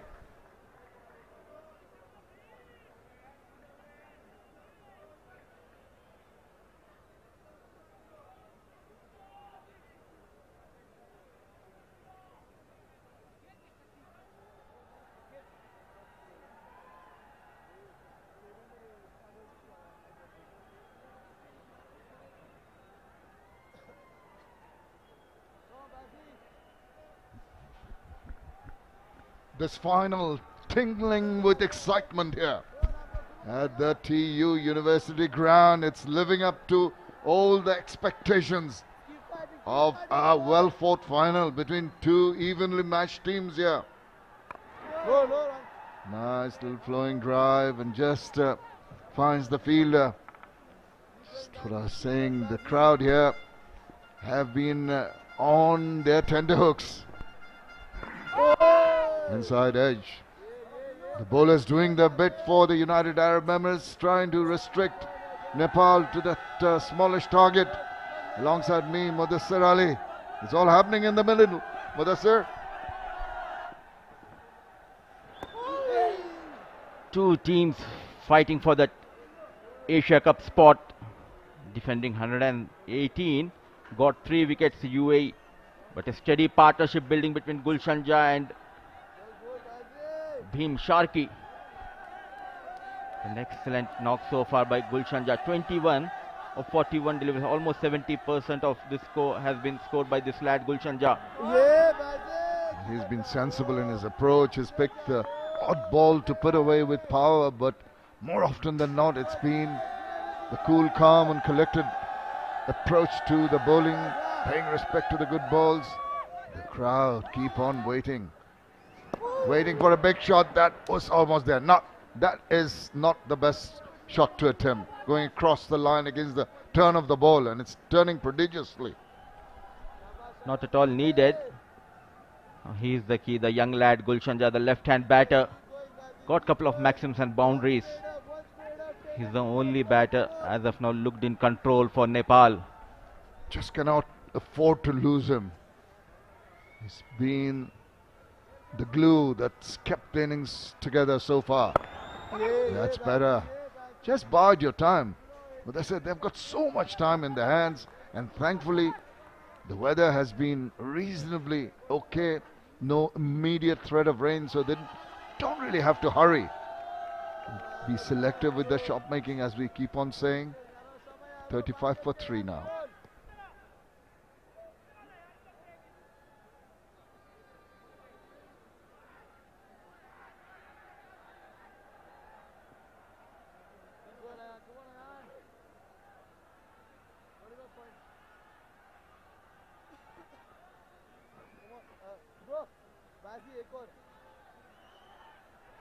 $35 for 3. Nepal fighting hard.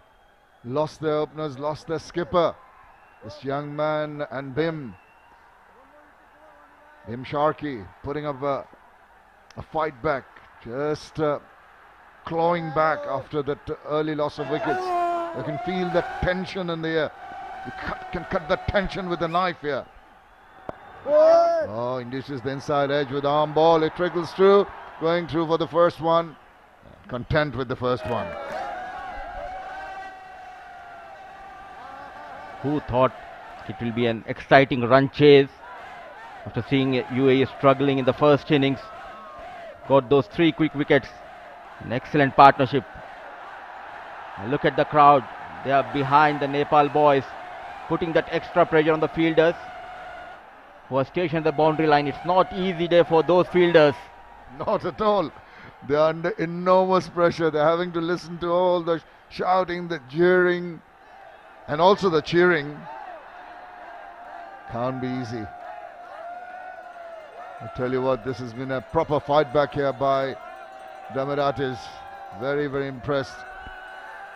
They're helped in their quest by a couple of shots that could have been avoided by Nepali batters, and also one leg before that.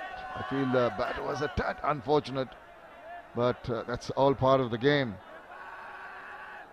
Now, that little bit of a wait, pause between overs, byplay in the middle, gets the crowd into that kind of a mood, realization of, in addition to the actual game, there's something happening in terms of banter, in terms of getting under each other's screen. That's the good run taken.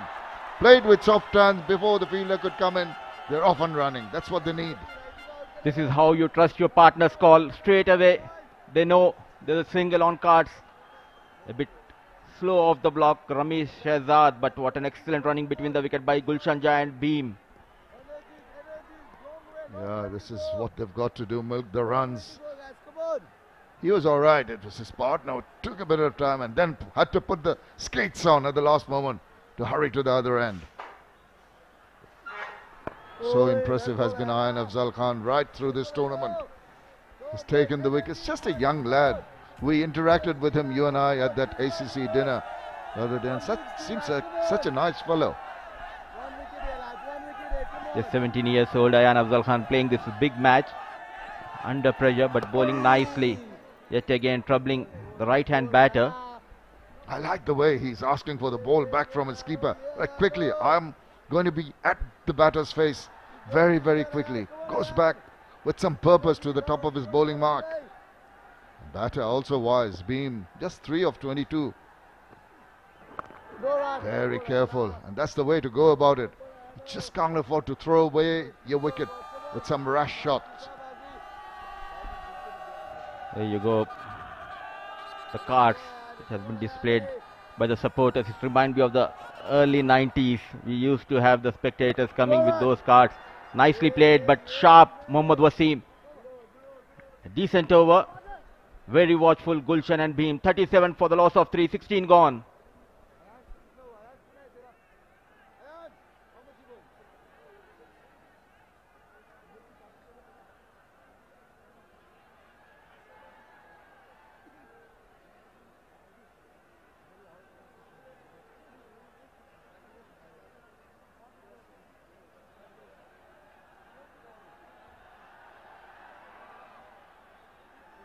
A test of nerves, a test of your skill sets, a test of your temperament. This intriguing final, tantalizingly poised here. Could go either way, the crowd can feel it. They have been really, really supporting their teams with a lot of heart, and a lot of cheer and a lot of voice. And tremendous atmosphere here. Width offered, he slapped it away, but it's been stopped by a fielder. Just couldn't get that gap in the covers. If it was past that, could have gone for 4. Good to see he's playing his shots, Gulshan Jha. Excellent work. There was no protection in the deep. Slides comes from Ramiz. Unable to stop that single.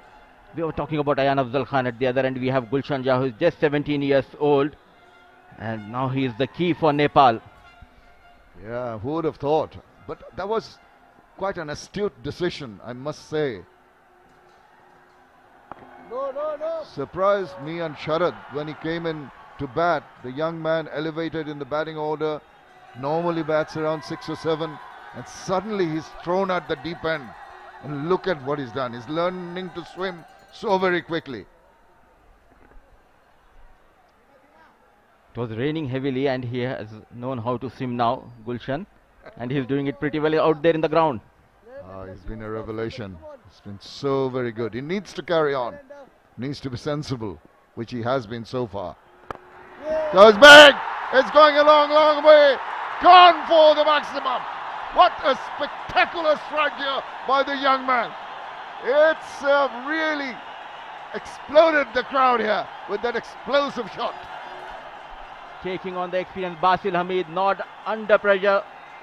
Flighted delivery, goes big. Gulshan Jah, third maximum of this innings. He's out there for Nepal, the rescue ranger.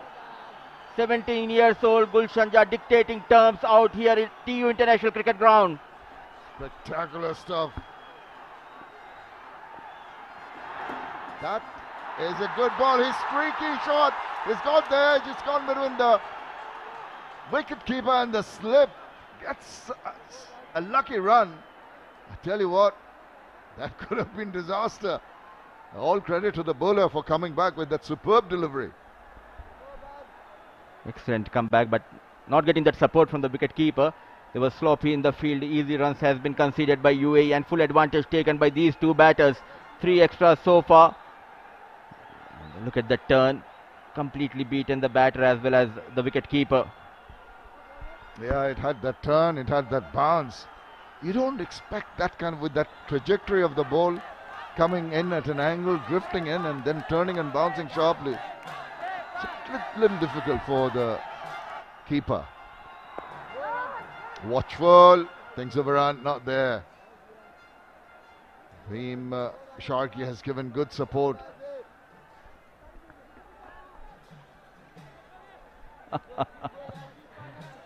They have their own things here, coming up with new things and trying to go big. Play towards the square leg, thinking of the second run, no chance of that. Rightly sent back by Gulshan. Yeah, it just slithered away from the bat into the deep as we come to the end of the 17th over. Move on to 47, this is the reason why they got that single.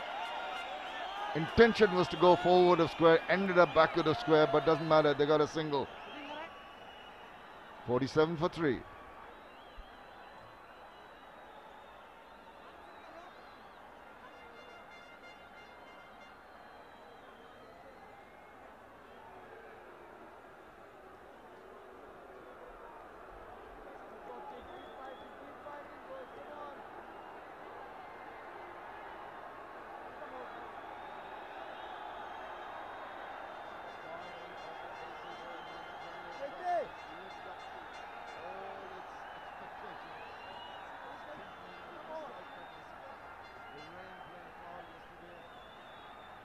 Going on to the reserve day today. With all the strength in their spin attack, it's going to be Karthik Mayappan. You're mentioning, and he's got 10 wickets in this tournament. So his team will be hoping for a breakthrough. It can go either way. Mayappan, known for getting the wickets, but at the same time, he goes for the runs. Now, Vritya Arvind is talking to Mayappan. They played a lot of cricket under 19 together. He knows his art very well, the wicket keeper. The sounds, the crescendo around the ground. Oh, the atmosphere is tingling with excitement. This is something I haven't seen in this kind of a small ground for a long, long time. And the support Nepali crowd has for their team. And they know they're on the verge of making history. And what an occasion it will be if they're going to win it. I tell you what, United Arab Emirates can take a lot of credit for making them work hard all the way. They put the pressure back on them with those 3 wickets. Now it's Mayappan. Down the leg side, easy to put it away softly and take the run. The calling has been good. The running has been good. This is good. This is how you release the pressure. Keep on rotating the strike. Once again, the young lad Gulshanja on the first delivery, running for that run, showing the confidence in him was Bhim. Yet another youngster, 21 years old. So the two youngsters are building up a partnership which is flourishing nicely for Nepal. Yeah, the crowd can do so much to bolster your confidence, to bolster your spirit. Even when you're down and out, you feel that you owe it to the supporters, to Nepal cricket, to get a win here. But has not been easy, and it's been difficult for Wasim also to rotate his bowlers. He's had periods when the bowlers have dominated, but once again with this partnership building, a little surprised, despite the fact that your 5 spin bowlers, that the pacer maybe with the overhead conditions has not been tried at least for a couple of overs. What do you reckon, Mudassir? Absolutely, just the frustration of getting those wickets, pushing Mohammad Wasim to make those quick changes, and Basil Hamid, he bowled really well but conceded 2 valuable maximum for Nepal, and Gulshan Jha was taking on Basil Hamid in the previous over. Mayappan goes big. That's going, gone into the crowd. Spectacular shot. What a strike. He is charging on. This is scintillating cricket from the bat of this young man. Goes down on one knee, Gulshan Jha sends Mayappan out of the park, and there you go, crowd, the erupts in joy at TU International Ground. It's Gulshan Jha show continues. Oh, it sure does, and look at them dancing in the aisles. Look at the encouragement, the enjoyment, the spirit. Here's another look at it. Many a mile. It was high, it was long, and someone could have taken it in the crowd. But they're more interested in jumping around and really absorbing the wonderful atmosphere we have here, tingling with excitement. Waiting for the ball to come into play. The spectators doesn't want to throw the ball back. Would you blame them for that? They want it as a souvenir. The ball that was hit for a 6 by Gulshan Jha. I've got it. I'm not giving it back. You never know, a new ball and this break can help UAE, as we have seen throughout the tournament. Just getting carried away, the crowd. Oh, that's all right. I think there's so much in this game for them. The emotions, the expectations, the fervor, just the entertainment. And when it goes for 6, what better than to really revel in the surrounds, what is going on. And that gives the opportunity also for a drinks interval to take place as we have a change. Just a reminder, at the drinks interval, Nepal are 54 for 3.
India, Pakistan, Sri Lanka, Afghanistan, Bangladesh, waiting for the team, whoever wins here.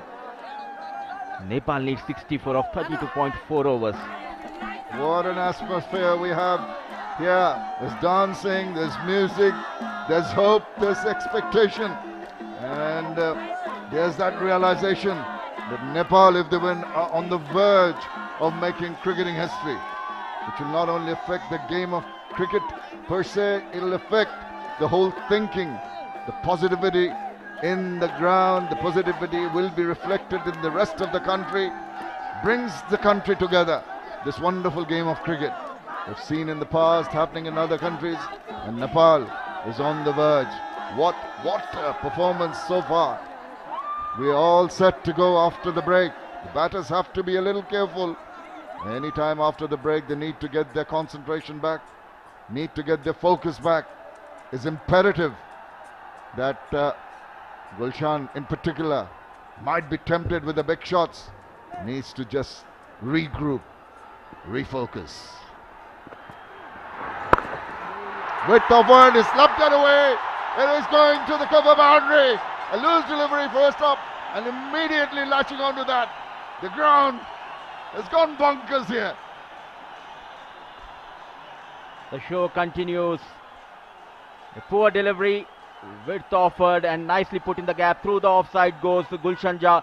Now he is in a hurry, shifting the gaze quickly against the leg break bowler. Mayappan, 2 balls, conceded 10 runs. Do not be in a hurry. Just stay calm. There might be a good ball coming. You never know. Just can't afford to get carried away. 39 of 50 for Gulshan Jah. What a revelation. What an innings so far. Needs to stay there for his team. That kept low. He's got a bit of a toe into that ball. It's breaking away. It's going to go and reach the boundary now. What a batting performance. He has not backed away. This is spectacular. Anticipated nicely, waited on the back foot, yet again finds the boundary. No chance for the fielder. 14 runs conceded in the 3 deliveries. He's feeling the heat here, the leg break bowler Mayappan. Oh, you did mention that Mayappan did take the wickets, but it can turn out to be quite expensive. I've seen that. What a belligerent bit of batting here by Jah. He gets the bat also once again to that one, but this time there is going to be a fielder picking that up. Too many loose deliveries from Mayappan in this over. What a counter attack. Quickly moves to 44 of 52 balls. Was waiting for this kind of a over and full advantage taken against Mayappan. Gulshan Jah. Last delivery, it's Bhim Sharkey on strike against Mayappan, going for 16 runs. That is the biggest over. That could be the turning point of this game. But you need Bhim Sharkey to stay there, give him company. Do not get carried away. This is excellent from Sharkey. Right, end of a rather expensive over. It's 63 for 3 after 18.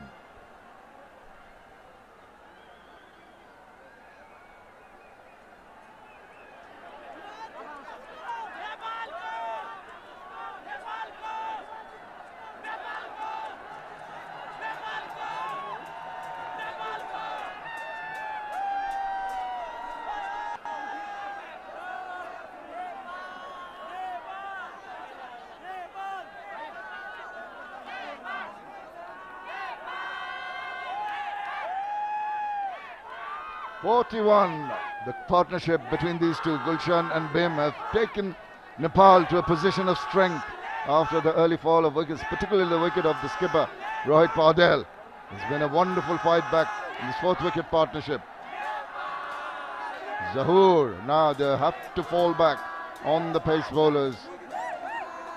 We're expecting this, Mudassir, has happened. But is it too little too late? That is the question. 6 matches, 4 wickets for him in this tournament. Well, you just have a look at our commentary box here. There's Mudassir waving, and That's the view we have. That's the view you have. I've got Mudassir, who is a semi-representative of the UAE. I've got the two former players on my right who are jumping up and down like like the crowd outside.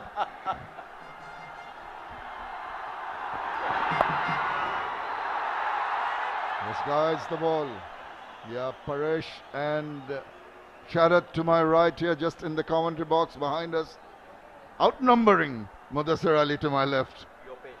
Yopesh, there. Our director. Now you got a better shot than us, Yopesh.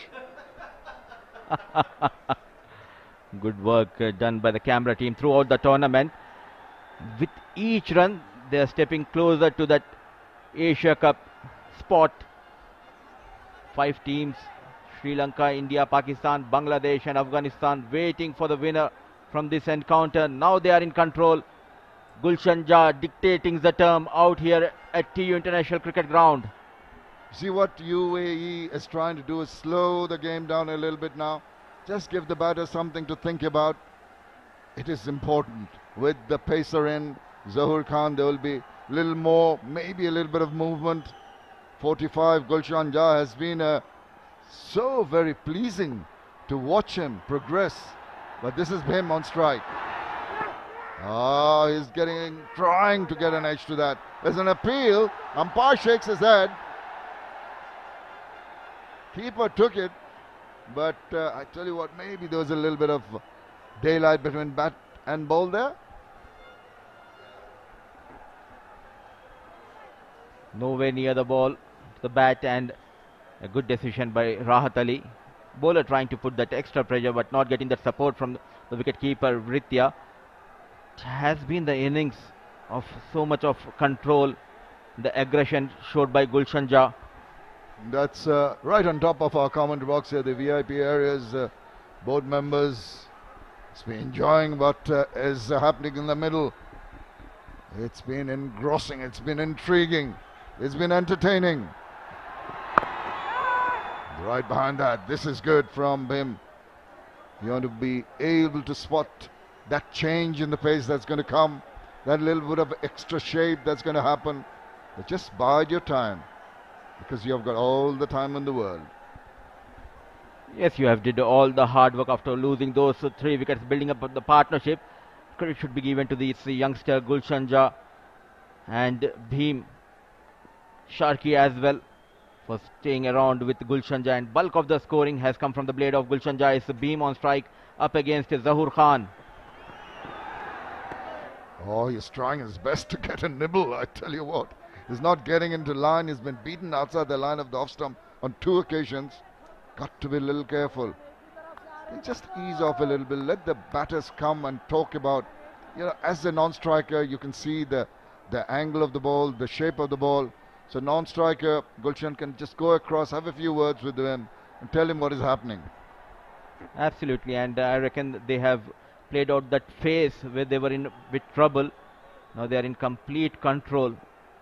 Just concentrate on those singles and wait for that bad delivery to get those boundaries. It's Bheem taking his time. 32 deliveries for his 6 runs in Zahoor Khan. He's just fishing outside the line of off stump. This is not a very well controlled shot. It's got him a run, but there was a definite element of risk in that shot. Just playing away from the body. There was a catching gully very close. Just managing to go past that gully fielder. Such a colourful ground. The colour of the crowd in the grassy banks. Got the pandals up, the awnings, and the ACC Men's Premier Cup 2023 is coming to a spectacular finish here at the TU International Ground in Kathmandu. It's been such a delight to have been here, been part of this fabulous tournament. The crowd have enjoyed it. It'll be an icing on the cake if the Nepal goes on and wins this one and moves and plays with the big boys. 19 gone, 66 for the loss of 3.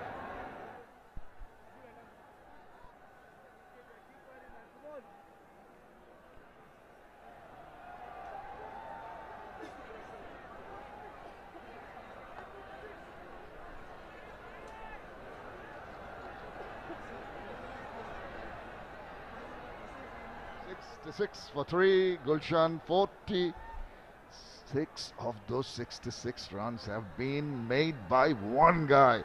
And a person you'd have hoped that would do the job for you when you took the chance of elevating him in the batting order. But how well it has worked out for them. An all-round performance so far by Gulshan Jah, taking that catch in the first innings of Ramesh Shehzad, backpedaling almost 22 steps back and taking that catch. And then there was a partnership flourishing between Basil Hamid and Asif Khan. Then came Gulshan Jah, getting better of Basil Hamid, breaking that partnership. Man of crisis for Nepal, Gulshan Jah on strike.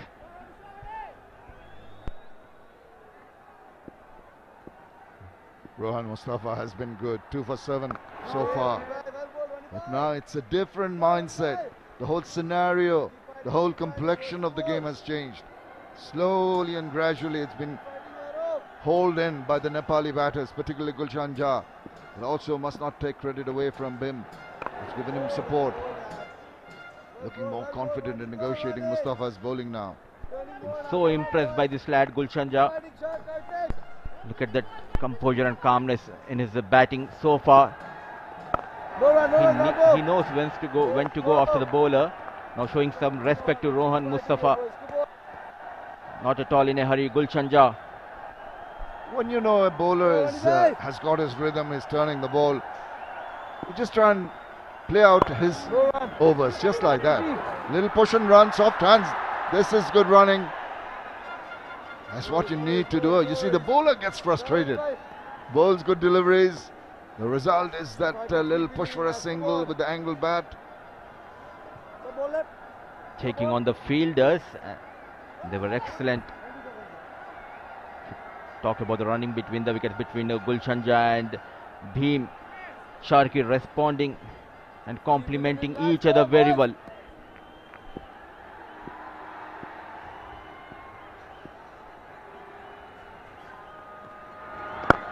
Gives the ball some air. Happy just to play down the line, not trying to play the big shots. Realization that Mustafa is bowling some good deliveries, so just play out his overs. And he does. And a fumble in the field. Goodness, that's the last thing you want. It's fielding unit, give an extra run. And each run can turn out to be so precious. That's the end of the 20th over. Nepal move on to 68 for 3.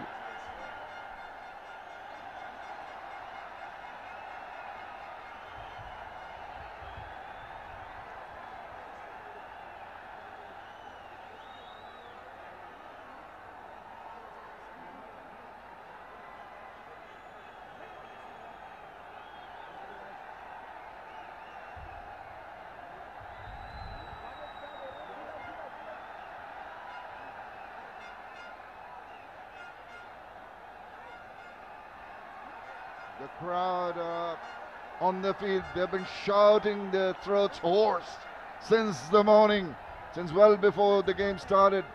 Coming out here in huge numbers. These 20,000 people packed into this picturesque stadium, the TU ground here in Kathmandu, with the backdrop of that marvelous mountain in the distance, the greenery around, the wonderful tussle in the middle. Couldn't have had anything better for entertainment value. Absolutely jam-packed here at TU International Ground. It's not a holiday, but the crowd pouring in to support their heroes. It's Gulshan Jah and Bhim Sharkey building that partnership. They came in when the team was in a bit of bother. Look at the maturity they both have in their batting, rotating the strike and getting those big runs, especially Gulshan Jah. UAE could do with a wicket here. Oh, that's a good delivery. Bhim has been beaten outside the line of the off stump. That corridor of uncertainty in the previous over from Zahoor gave away only 3 runs. Look at that drone shot from the top. It's hazy, but it's still so very cool and beautiful. I just love watching this shot. And then the cricket in the middle. It's been so intriguing. It's swayed in front in favor of UAE at one point, swaying back like a pendulum to Nepal, swayed back, but now where will the final swing be? That is the question.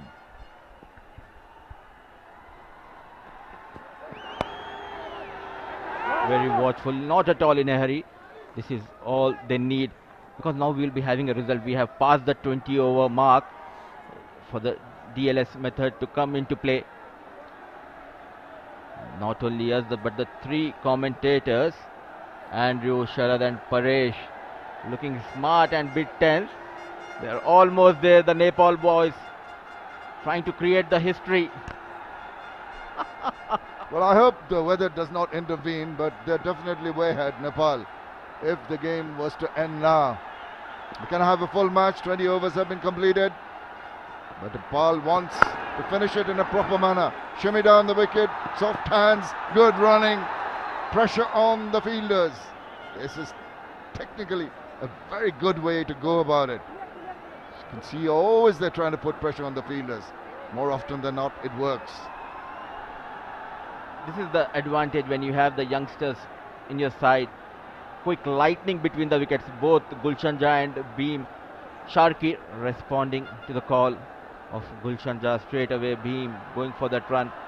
Sloppy bit of work, I would say, by Mayappan. Not sharp enough in the 30-yard circle. Yes, you've got to be really agile. You've got to really be on your toes when you're trying to save runs. Just a few words from the skipper to Zahoor regarding his tactics. What ball he's going to bowl, because Gulshan is a different kettle of fish to him. Gulshan is on the lookout for quick runs. Is he going to take on the pace bowler? They had a period of calm in terms of getting the runs in the last over. Not too many runs from Mustafa, and so far just that lone single from Zahoor. So that strategy is being worked out, fields being changed. The deep mid-wicket comes in into the circle for the left-hander. There's a gully in position. Not quite a slip. There's a backward point cover. A mid-off. He goes. Oh, that's a shake of the head. Once again, the ball could have trickled onto the wicket. You know, had to hurry down Gulshan and get a foot in. It's an appeal, no response from the umpire. There you see, you have to pick the bowler. Almost landed himself in trouble. There was no protection in the deep, trying to take that advantage. That extra swing, that reverse swing, just going down the leg, and rightly pointed out by Shamim that he could have been in trouble. Gulshan Jha not watching the ball. Yeah, he's pretty alert to the fact that might have been trickling towards the wicket. Quickly put a foot in. And again, discussions, the strategies, slowing down the game, building up the pressure. It's such a mind game, this wonderful game of cricket. You can see all the ploys, all the experience from Mohammad Hussain, giving his senior bowler Zahoor some tips, because at the moment they've got it contained, the run getting. Will it pressurize Gulshan into a big shot? He's on 47. He needs to tell himself, be careful, be watchful. He plays it away from the body, not in control, straight to the fielder. Ends over number 21. Nepal are 69 for 3.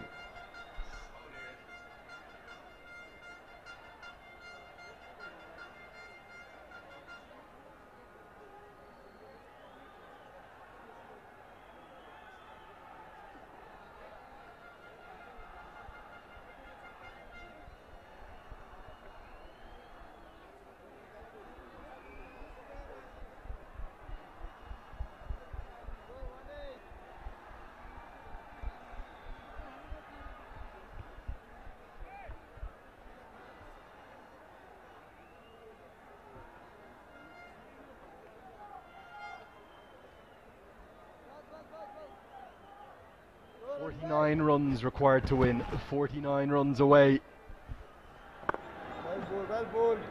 from history, 49 runs away from maybe one of the biggest sporting achievements in this country's past. That one's turned sharply, it's going to miss leg.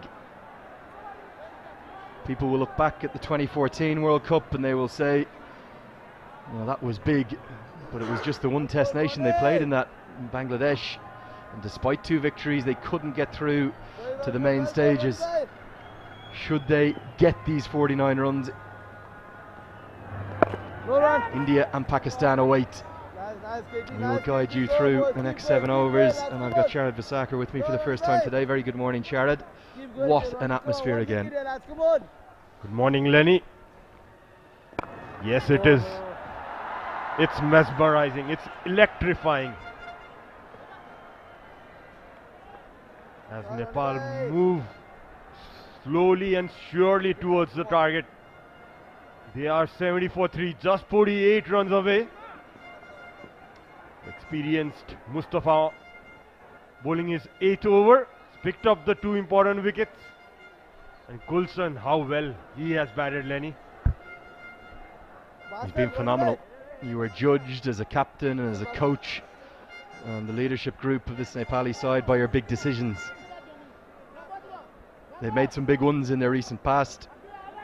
Since Monty Desai has come in with the new Monty ball approach.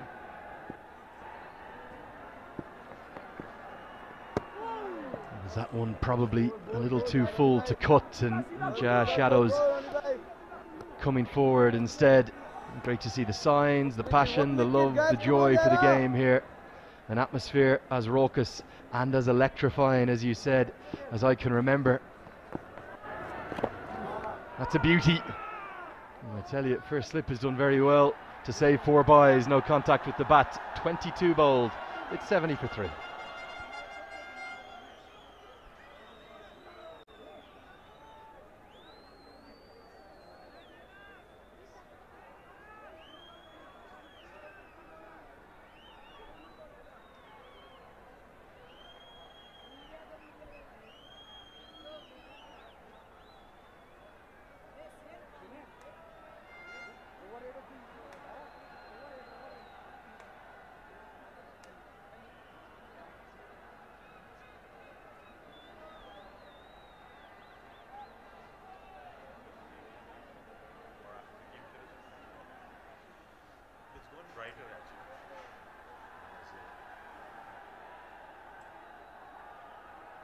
Really good partnership this for the 4th wicket between Bim Sharkey and Gulshan Jha. 2 young men, this entire team really, with maybe the exception of Karen KC and Sampal Kami. Very, very young still. And certainly the starting 11, Gyanendra Malla, you can add to that list too. They've managed to take the sting out of UAE's assault. There's still nervousness out there. Everyone I met for those 7 overs I was off for, they were talking about their pulses racing, their hearts beating. They love their cricket here. And the prize at the end of today's game, maybe the biggest in their history. Inside edge saves Bim Sharkey and get a single. What will Jaz's approach be here? He needs 3 for 50. He won't mind too much about that personal milestone. Will he continue to attack? Well, I think there's no need to attack at the moment. Need to handle this last bit very calmly. They're playing well, they're going well, runs are flowing at the moment. UAE are under pressure. The momentum has shifted to the Nepali side. Yeah, we do have some questions coming into us on social media just about Duckworth Lewis Stern. I'm going to predict we'll get the completion of this game naturally in, but just in case we don't at the end of this over, Nepal would need to be 49 for 3 as the par, 50 for 3 to be ahead, so they're well ahead. However, if they lost 2 quick wickets, comes right back to parity, they'd need to be 68. And that's how much of a knife edge this game is still on. And that's going to be the 50 partnership. They have rescued this innings from 22 for 3 and heart palpitations aplenty. And it's the 2 youngsters, Gulshan Jha and Bim Sharkey, doing the job in the middle for Nepal. Yeah, and also Beam has given that support from the other side. It's 50 up from 87 balls. Gulshan being the top contributor, and you can see the clap going around the whole ground. This is what I love about this ground. Their cricketing knowledge is immense. They respect the opposition when they do well. If they get 50 or 100, they stand and rise to them. Their love for the game, it's unparalleled.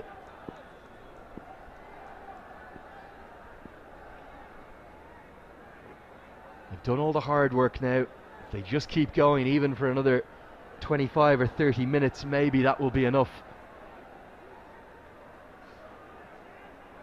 But knowing associate cricket and knowing these two teams, surely we'll have a twist. Yeah, there could be a twist. Extra fielder brought in.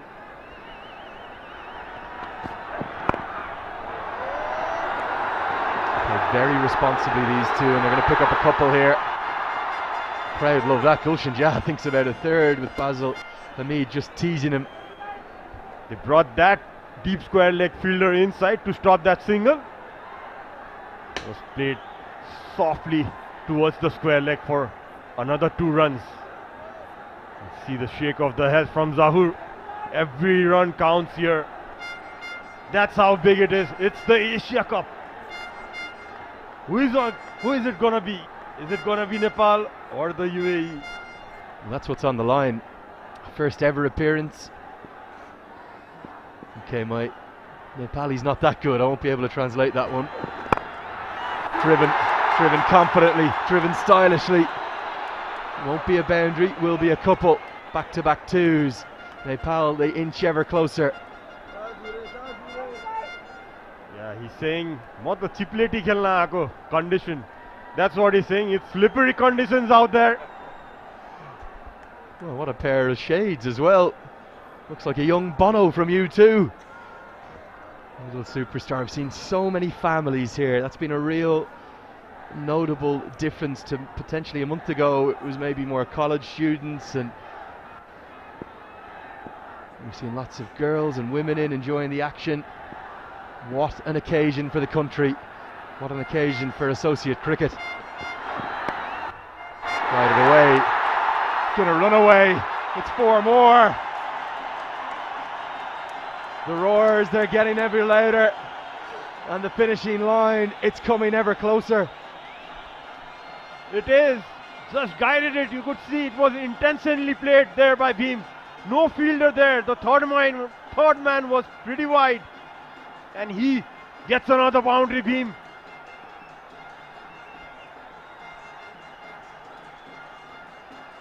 There's a growing belief. The tension, it's dissipating, it's erasing. The pressure, it's prolonged and intense now on the UAE. They need a wicket, they need it now. Otherwise this game will slip away. Going to be more runs, just a single this time to close out the 23rd over. It's a good one, 9 have come off it for Nepal. It's 81 for 3.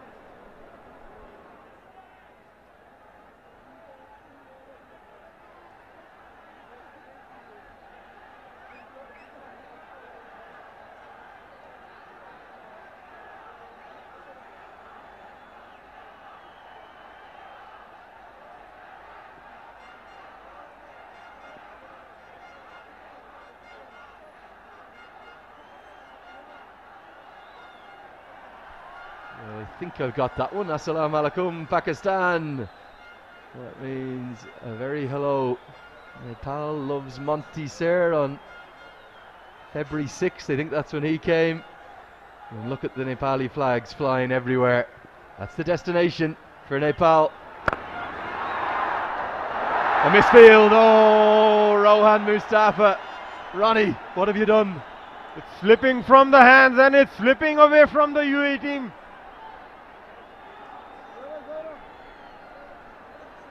Small mistakes, not affordable in this low total. That's a simple stop. Just missed it, went through his legs. Well, he's a great entertainer, Rohan Mustafa, isn't he? Big shot attempted. It probably wasn't the length to hit away for 4 or 6, and there was a man out there. Punch of the bat from Gulshan Jah. He just steadies himself again. He knows that wasn't needed.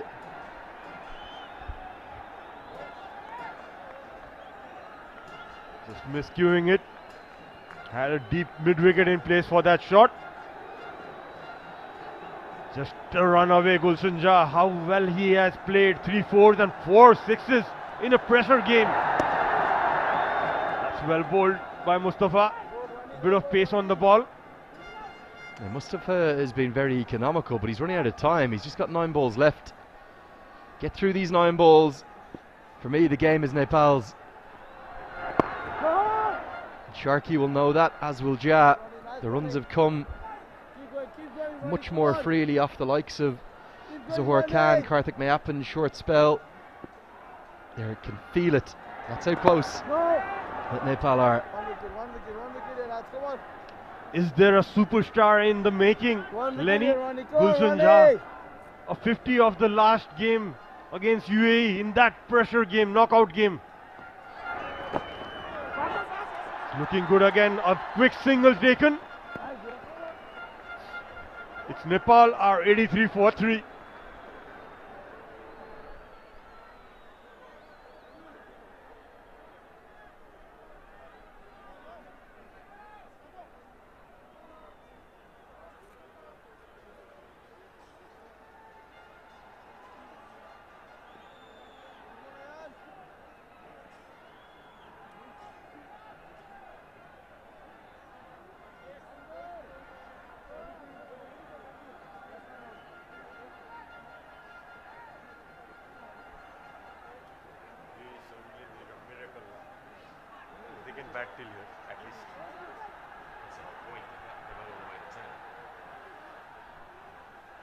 Plenty of batting to come. Will it be needed? That's what Nepal are feeling right now. There is a conga line with a Nepali flag dancing in the crowd. That sums up the party atmosphere. Any of the fears, the concerns, the worries, they're drifting away because these two are guiding Nepal home. And one last roll of the dance. There it is. What an atmosphere. The last roll of the dice is to turn to the youngster, the 17-year-old Ayan Khan. Inside edge saves Bim Sharkey. A good change in bowling. Comes in for a 7th, Ayan. Yeah, UAE need a wicket and they need it now. Well bowled again. Look at the passion, Lenny. Look at those people walking like a railway train, one after another, cheering for Nepal. This passion needs to turn into something big. It's a one-way train all the way to Pakistan right now. September is the date. Just have to hold their nerve. They just need 34 more.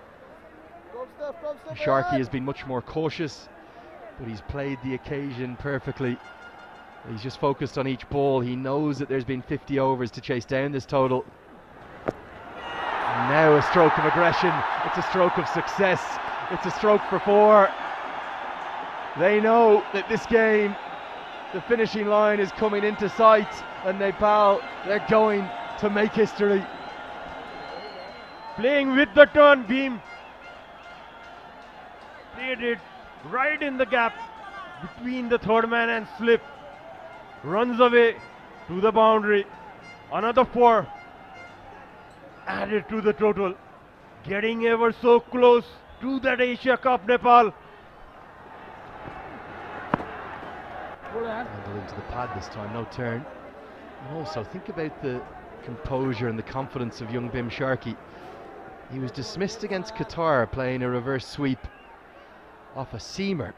It was a shot that was criticised. Yes, yes. This is close. This is very close. The umpire says height, not out the decision. 25 bowled, 88 for 3.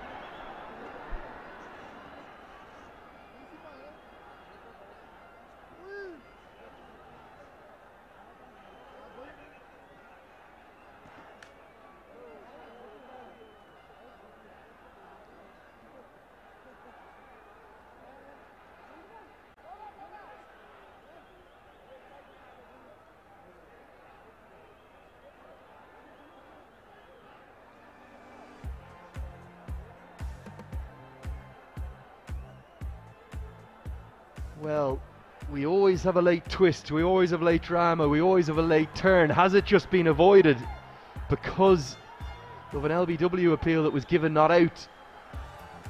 Might have been out on ad break. When we saw the replay, it looked incredibly close. It looked to me like it was probably pretty adjacent. This on the off stump. Hit his back foot there. Beam.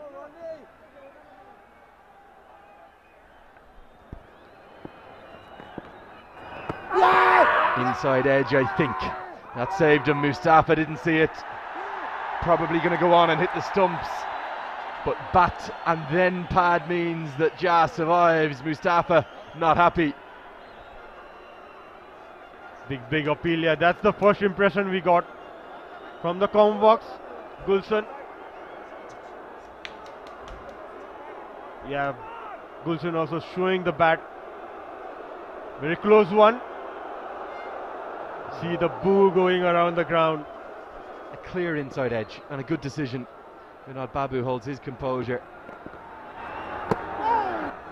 Playing a miss. Mustafa's all over Ja. He's only got 3 balls left. It just needs to focus a bit more. Probably think about the team. A warning from Mustafa. He's ever the pantomime villain, isn't he? And Ja will just compose himself.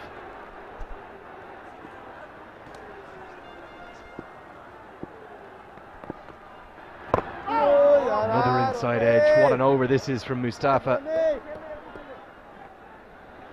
Just bowling that tight areas. Not giving him that room. Bowling stump to stump. That's beaten again outside the off stump. He's not giving bit of air as well. Pushing it through. Missed a couple of balls. Gulshan Ja, he needs to stay there for his team.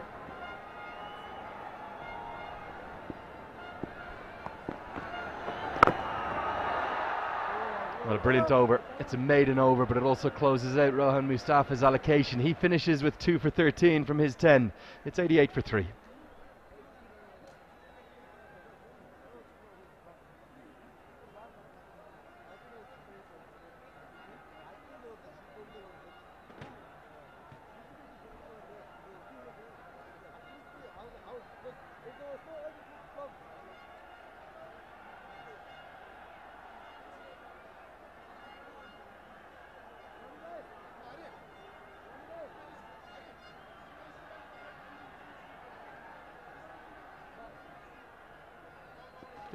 Runs required. All the time in the world to do it. Down the leg side. Now what does this hit? If anything, it's going to cannon into the 1x bat. Advertising hoardings, and the decision is given as runs, just a tickle from Bim Sharkey. Every run is taking them ever closer. There you can see, just helped him. On its way, beam. Flicked it away, just straight down Ayan Khan. Not gonna miss there on his legs, Beam Sarki. He moves on to 30.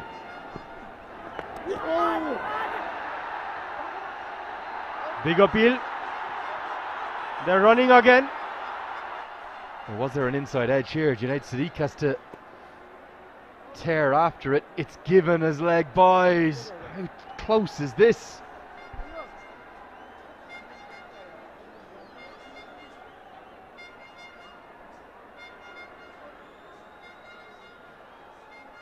Everything happening here. Just 24 runs away. It's still 23.4 overs to go. No hurry at all. What a partnership between these two. I wouldn't mind one more look at that LBW shout as well, because Ayan Khan can't quite believe it. He thought he had Bim Sharkey in the previous over. He thought he had him here again. If there was an inside edge, you could understand it, but leg by is given. Still drama, still a contest. These two sides, well, they keep producing epic matches to remember. And Nepal, they can see the finishing line. Can they get there, Sharad? They have to. They want to go to that Asia Cup. All they need to do is hold on to their nerves. How can they do that? They can do that by thinking about the team score. It's Nepal 94 for 3.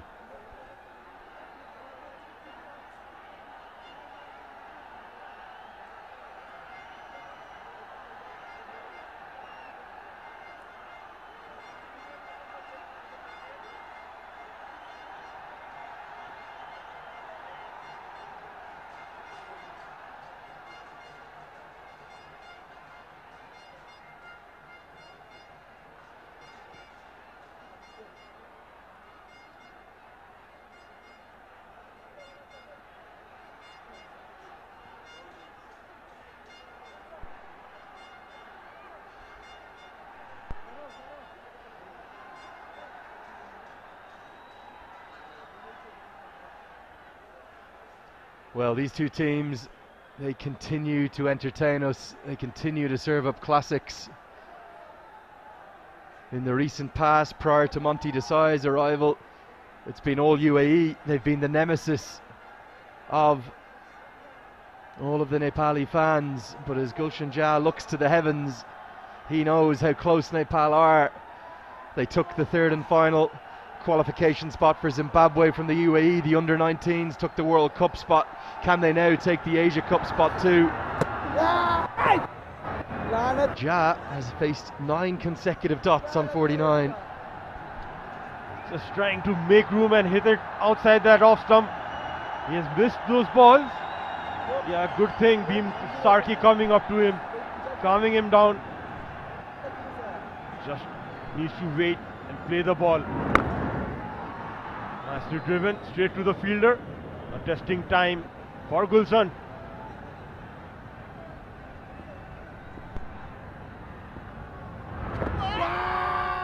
Another dot. The pressure is really building on Gulshan. It may only be 24 to win. Every dot just increases the pressure on him. Imagine one of those 2 LBWs was given out, where this contest would be at now, with Sharky gone and Jah really battling. Yeah, he is. But he doesn't need to think about his score. What he needs to do is about thinking what the team is, where the team is standing at the moment. And he's got that inside it. It's running away. Completed those 2 runs and he gets to his 50. 50 for Gulshan Jah on March 16th. 50 for Gulshan Jah on May 2nd. His innings basically won the game. It was the definitive 50, the definitive knock that got them there against UAE to send them to Zimbabwe. Has Gulshan Jah's knock here, off 75 deliveries thus far, sent Nepal to Pakistan? It's looking ever so likely. He's 17 years of age. He's a bowling all-rounder. He's batting number 3 and he's doing it again for his nation. What a talent, what a knock, what a match. What an innings by Gulshan. One of the biggest in the history of Nepali cricket. Easy taking Team Nepal to the Asia Cup. Still 22 runs to get. 28 overs bowled. Nepal, they're on the brink. They're 96 for 3.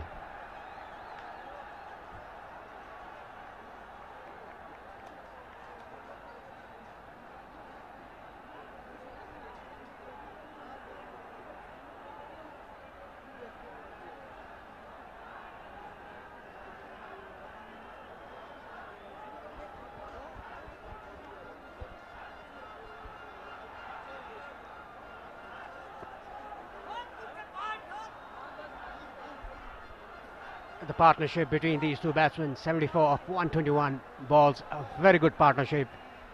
The 4th wicket partnership, the contribution for Gulshan Jah is 39 and 30 for Beam Sarki, 5 4s and 3 6s in a much good partnership, a match-winning partnership, I must say. Swept away behind square. I think that's going to the boundary. Didn't time it as much as he'd like, but yes, that's yet another boundary for Bhim Sharkey.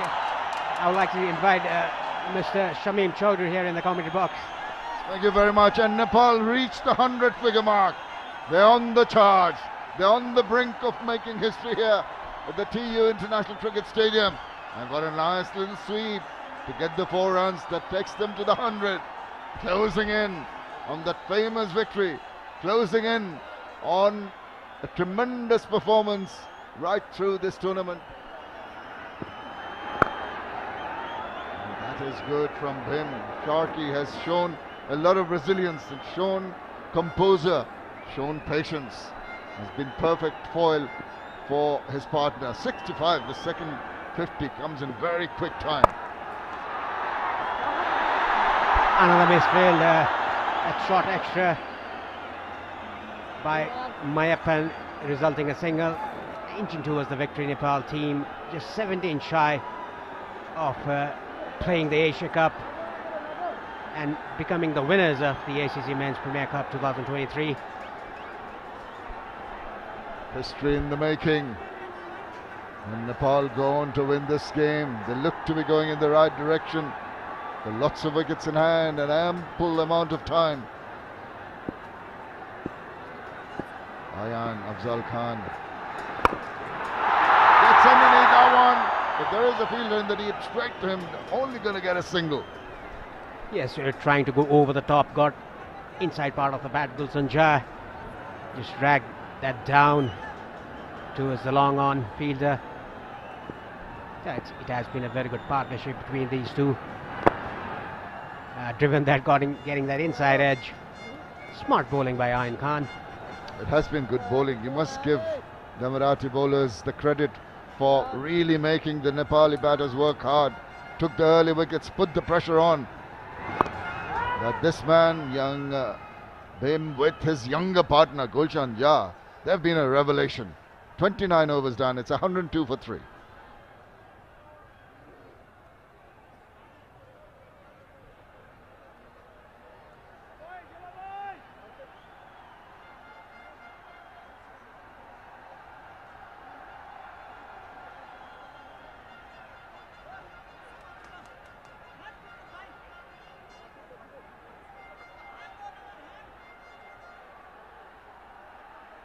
Into the 30th over, Nepal 102 for 3. Gulshan Jha 52. What a well compiled 52 it has been.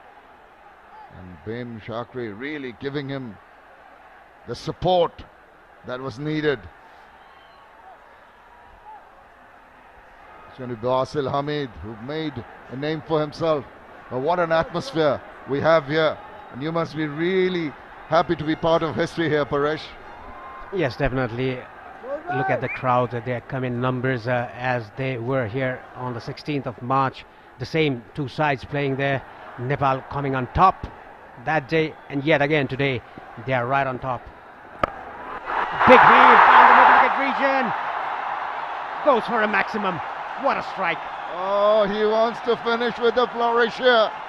Gulshan Jha is making the bowling look ordinary now. Look at that slug sweep.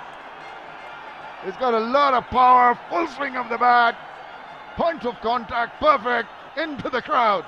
And they are in raptures. This is scintillating. This is tremendous batting here by Jha. And credit goes to the head coach of Nepal, Monty Desai, and the captain, Rohit Paudel. That's played on the offside. There's a cover there in the boundary line, just a single. Yes, that kind of attacking batting makes the bowler put under immense pressure, and he tries to bowl it away from the batter, slaps it away. This is absolutely top-class batting. Very impressed with the performance of Nepal here. And the crowd, look at this. This is so delightful to watch. Yes, it always has been delightful to watch the crowds, to play under such support of the crowd. Just 9 runs away from a famous victory here. Nicely played down the ground, but equally well fielded by the bowler Hamid. Yes, it's indeed. But the way Nepal with the two batters, Gulshan Jha and Bhim Sharkey, going on, Hardly been anything from the bowling unit. They need a miracle, the United Arab Emirates team, if they're going to save this. Nepal striding on. Nice flowing cover drive into the deep. Just the single. Every time the ball comes out of the bat, there's a big cheer going around this ground. Yes, even for every run and every wide ball, there's a cheer from the crowd. And credit, like I said, the credit goes to the coach and the captain of Nepal, sending in Gulshan Shah at number 3, because he's a tall guy and he has that reach to play the spinners. Oh, now you can see the body language of the United Arab Emirates players. They just seem to be going through the motions. It's such an emotional strain, particularly after they had the early wickets, put Nepal under pressure. But all credit to young Gulshan Shah and his partner. Hits it hard, slices it, it's in the air, but it's dropping in front. Could have done better, that fielder, maybe try to get the catch. That is the last hope you'd have. He preferred to save the runs. Yes, he could have done better. 30 gone, Nepal, 1-1-1 for 3.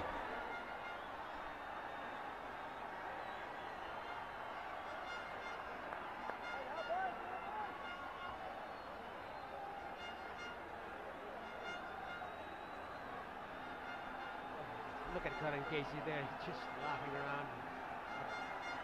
Very good with the ball in the first innings. Took 2 wickets for his team. And there's a smile on the face of the head coach Monty Desai as well. A happy dressing room that he has created for the Nepal side. 60 not out. He deserves to take his team to a win. With Tofford, he's got a hold of it, but it's managed to go through. That is the luck of the draw. At times you take a few risks, it pays off. Yes, that did pay off. And let go by the fielder there. Just 7 required now. I think Gulshan Shah wants to finish it up in this over.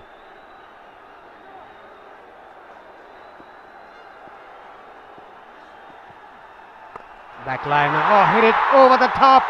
Yes, it's going miles away from the ground, out of the park. A massive 6 for Gulshan Shah. What a way to finish this romp to the championship. Gulshan Shah has really blasted that out of the ground. This is spectacular. This is arrogant. This is tremendous. The power hitting. Oh, belligerent. Look at this, flying away many a mile into the crowd. What a finish. We're watching this wonderful tournament coming to an end here. And nicely done round the corner, quickly through for the run. They make it. Good call. Good response. And look at the boys. Look at Gulshan Shah and look at Bhim Sharkey clenching the stumps. A very good comprehensive victory for Nepal. With 7 wickets in hand. Handshakes all around. These two teams have been rival for more than 20 years. And they are very good friends off the field. And look at the crowd there. Soaking in this moment of history which has been created here in the TU International Cricket Stadium. Nepal are the champions. They go through to play with the big boys in the Asia Cup. The crowd are delirious. There's so much excitement, so many things to be happy about. Nepal is going to remember this day for a long, long time. You're going to come back in 20, 30 years and Paresh, you're going to say, I was there, I was in the commentary box when Nepal created history. Yes, definitely. I will still remember this for a number of years. Nepal going to the Asia Cup to play the big boys of Asia, off the world cricket, Pakistan and India. Just think about that. Sompal Kami bowling against Rohit Sharma, Virat Kohli and Babar Azam and Mohammad Rizwan. Yeah, a lot of teams also, Sri Lanka, Bangladesh, Afghanistan, but look at the smiles. They deserve this. The captain and the others coming out. This game extended to the reserve day. But it has been, I think, in a way, it's worked nicely for the crowds to come and enjoy it on 2 days, to enjoy this tremendous final, to enjoy this fascinating contest, to enjoy the whole atmosphere and the crowning glory. Nepal win by 68 runs. They are the champions. Yes, they are definitely the champions, and you can see the crowd there. Yesterday, they were all umbrellas down there and the grass banks. Today, no rain. Massive crowd here. Thank you to all the spectators who turned up here in numbers to support the team. Handshakes all around between these two teams. A big rivalry between Nepal and UAE since 20 years. It's worth the wait, it's worth the wait. And the patience of these supporters. They came in here in numbers yesterday. The rain played foul, but they kept supporting. As you said, they kept waiting for about 4 hours till play was called off. And then the reserve day. And this is when it all happened for Nepal. Winning by 7 wickets. Because they were ahead by 68 runs. That's why you got that figure earlier. If it was the DLS method. But in actual fact, they win by 7 wickets. A very, very convincing win. Yes, from the start when Nepal lost those 3 early wickets, a bit dodgy start for Nepal, but Gulshan Shah coming in at number 3 stable the innings for Nepal, and credit goes to Bhim Sharkey as well. The way he batted, the way he gave company to Gulshan Shah. Gulshan Shah striking the ball very nicely. You can see the head coach of Nepal, Monty Desai, very happy. I am very impressed by the discipline of the crowd here, Paresh. They haven't sort of all rushed into the field. They're standing there, they're enjoying the moment, they're soaking in this wonderful performance by Nepal. And we keep on repeating the fact that history has been created. It has been a long journey, it's been an arduous journey. It has had its ups and downs, but in the end, it is the icing on the cake, the championship of the ACC Premier Cup, and that place in the Asia Cup proper. Yeah, there's a team hurdle for Nepal, qualifying for the Asia Cup to play against the big boys of world cricket. You can see all the members of the team, the support staff, the physio, everyone there in the huddle, thanking each other. It's all about care for each other. That is what the head coach Monty Desai did to the team. His creation of a happy dressing room, 1-ball battle, 1 game at a time, has all paid. As the victorious Nepali team huddle round, they're just waiting for some celebrations. It's all going to soak in.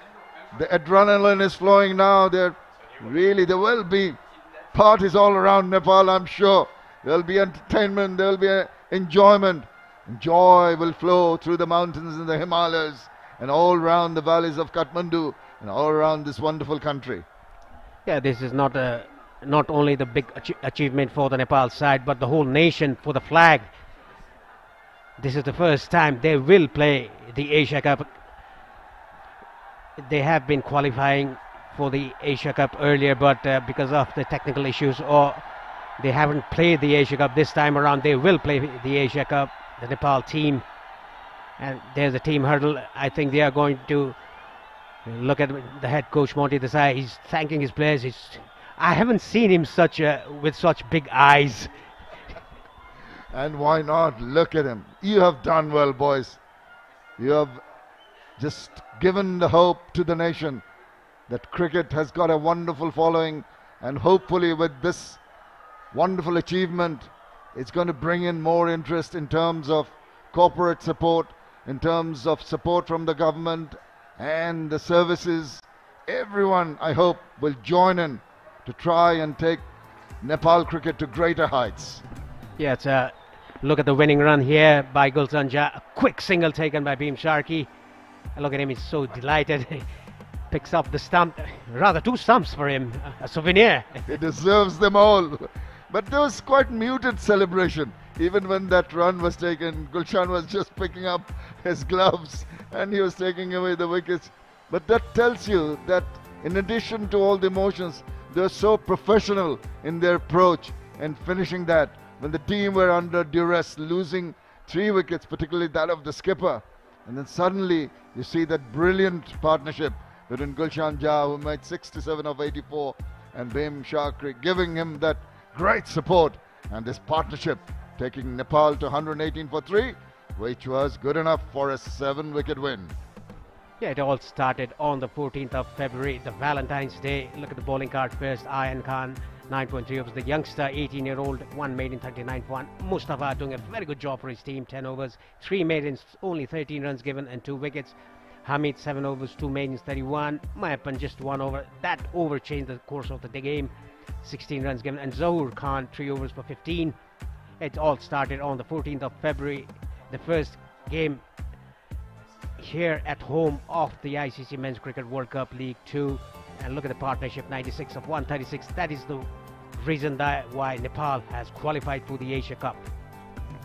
Excellent. After the stutters early on, the comeback from Jha and Shakri has been absolutely top class. That's the summary, the final of this men's ACC Men's Premier Cup here in Nepal. 117 is all that the United Arab Emirates could muster. Eventually Nepal winning it quite convincingly by 7 wickets.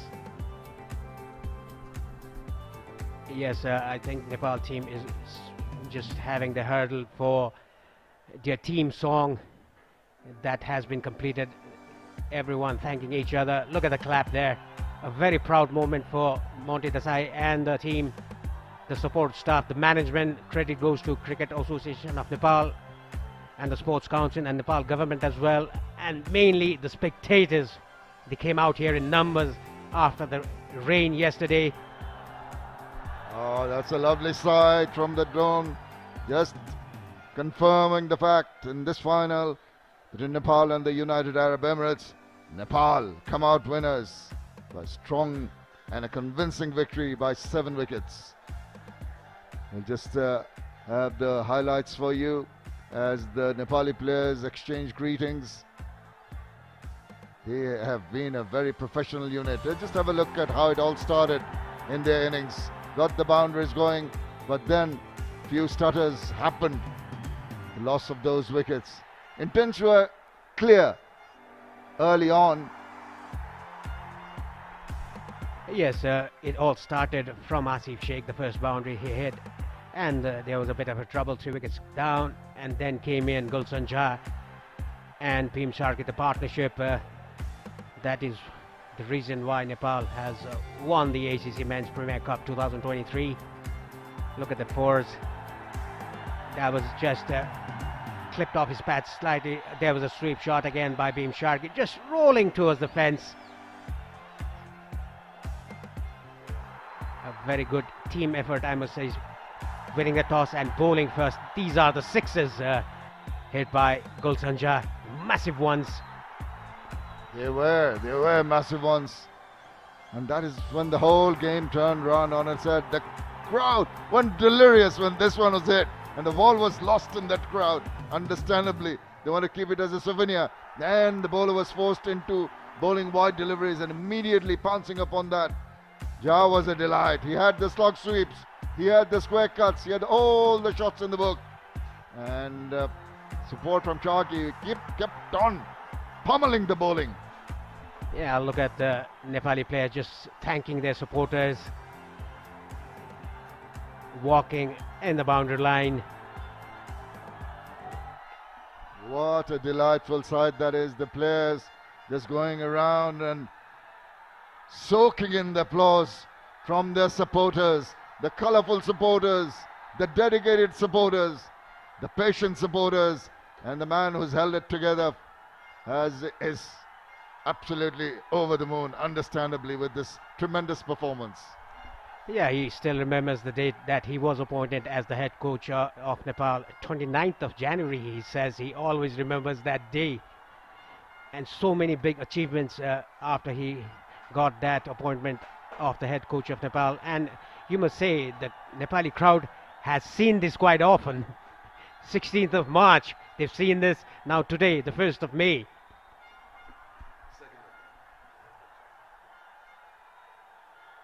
Grand side. What a finish. It was some dedicated work by the Nepali team. A few stutters at the early part of the innings, but then some attacking batting by a wonderful partnership took them to this famous victory as they go around this picturesque ground. And these are the fall of the wickets for Nepal. Yes, trying to play across the line. That was not needed at that moment. Kushal Bhurtel, that was dead straight, hitting the middle of the middle stump. And look at the celebration of Mustafa. This was also given out, playing across the spin, across the line. And the third wicket to go, the captain Rohit Paudel. 3 wickets early taken by UAE team, but the partnership between Gulshan Jha and Bhim Sharkey saw the team through. Still going around. Such a tremendous performance, such wonderful support. It comes from the heart for these Nepali cricket supporters. I'm sure Paresh, all around the ground, all around the country, in front of televisions, in front of laptops, holding mobile sets and watching the game and watching the performance of this happy Nepalese team is going to raise the spirit of the country. There's going to be celebrations, and I think it's also an indication that Nepal are heading in the right direction. Yeah, it all started from this guy, Sompal Kami, the first wicket of the captain Mohammad Wasim. A great catch by Lalit Rajbangshi. It all started from that moment and ending up here with the partnership of Gulshan Jha and Bhim Sharkey, the 4th wicket partnership that saw their home through. Look at Bhim Sharkey. Look at Sompal Kami. He's always smiling. Karan Casey, 2 wickets for him as well. Must say a word for the tremendous work done by the groundspersons in the middle. It was tough work with the rains over the last 2 or 3 days in preparing the ground. Despite the soggy conditions when we left the ground yesterday, there was some doubt if the rains would come back. Thankfully, the weather gods abated and allowed this game to carry through. But all work for the unsung heroes. But the real heroes are these chaps in blue. Yes, and like you said, Shamim, credit goes to the ground personnel who did a terrific job to dry the outfield after the heavy rain we got yesterday and today, the reserve day. When we came in the morning, we were assuming that there would have been still puddles on the field, but it was all clear. It started at 9 a.m. sharp, and the end result, Nepal winning the game by 7 wickets and qualifying for the Asia Cup. Oh, they're soaking in the applause. They're going around the ground. There will be the presentations coming soon, and that'll bring out a cheer from this absolutely marvelous crowd. All the right pointers for Nepal cricket, going in the right direction, getting to win a tournament, qualifying for the Asia Cup. Yeah, look at our director as well. Yopesh Pradhan is very much happy with the boys. A good lap of honor by the national team of Nepal.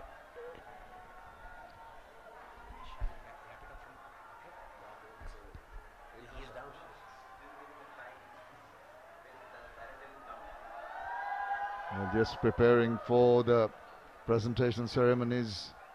The dignitaries are going to be there.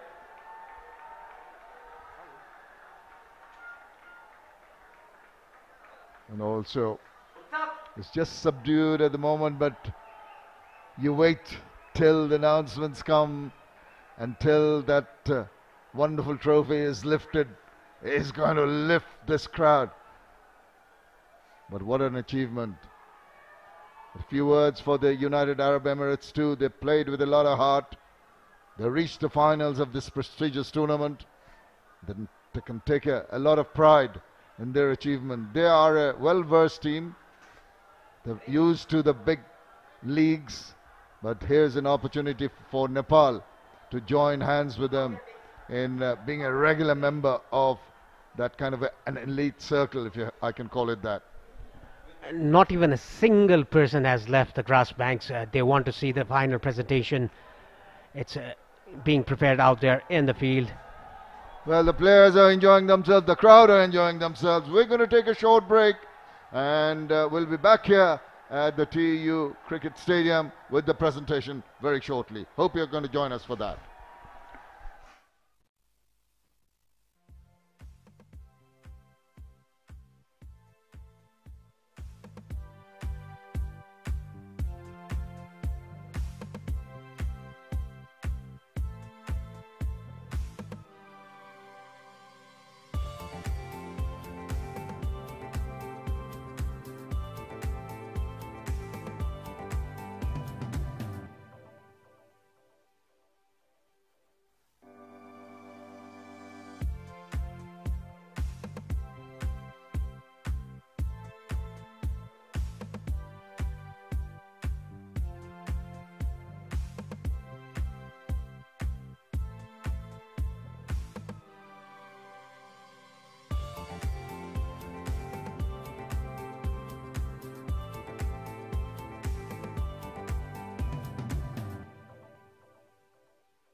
Yes, hello and welcome to the post-match presentation of the ACC 2023 between Nepal and UAE. What a final and occasion had with Nepal by 7 wickets.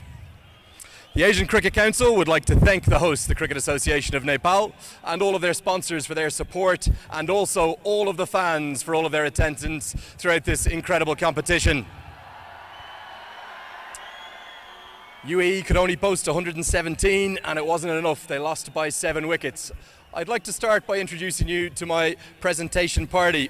We're very lucky to have Mr. Purna Bahadur Khadka, the Deputy Prime Minister and the Defence Minister of Nepal. Also Mr. Narayan Kaji Shrestha, who is the Deputy Prime Minister and the Home Minister of Nepal. They're joined by Mr. Tankal Al-Gissin, the Member Secretary of the National Sports Council. Also Mr. Chatur Bahadur Chand, the President of the Cricket Association of Nepal, and our 2 dignitaries from the Asian Cricket Council. We have got Mr. Tusith Pereira, the General Manager of Finance and Operations, and Mr. Prabhakaran Thanraj, the Head of Events and Commercial for the Asian Cricket Council. Gentlemen, you're all very welcome. Thank you so much for your support. It's been a wonderful tournament. Okay, we would like to start by speaking to the UAE captain, that is Mohammed Waseem, who'll come up and join me.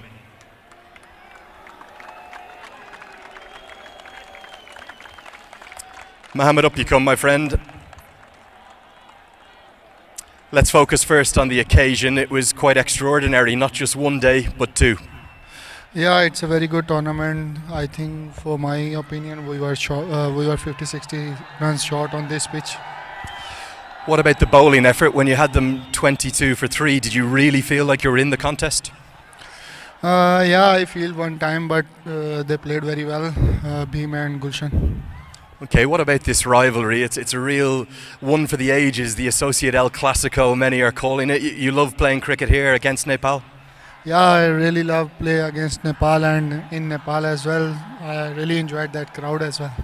Okay, finally your thoughts on what's next for you boys. You'll obviously qualify for the Emerging Teams Cup and a massive Cricket World Cup qualifier in Zimbabwe. Actually, I'm very happy with the performance of my team, the way we played through the tournament. We are unlucky in the finals, so we will keep this momentum and we will get some positive point from this tournament and inshallah try to give best in the next tournament. Mohammed, I want to wish you and your team all the best. You created a great final and you had a wonderful tournament. Well played. Thank you so much. Okay, that's Mohammed Waseem, understandably disappointed. Now we've got plenty of mementos to give out. We're going to start with those for the match referee and match officials. They'll be presented by Mr. Narayan Kaji Shrestha, and all of our umpires and our match referee are going to come up on stage to receive. We'll start with Mr. Vinod Babu, one of the standing umpires today, joined by Rahat Ali Chowdhury, John Prakash too. And if I could ask Mr. Shrestha to hand these out. Mr. Shrestha, please, yes, that would be great. And after Rahat Ali Chowdhury, we've got John Prakash, our 3rd umpire, and Naresh D'Souza, our reserve umpire today, all overseen by the ACC match referee, Mr. Sarika Prasad, if you could come up as well. Well done, boys.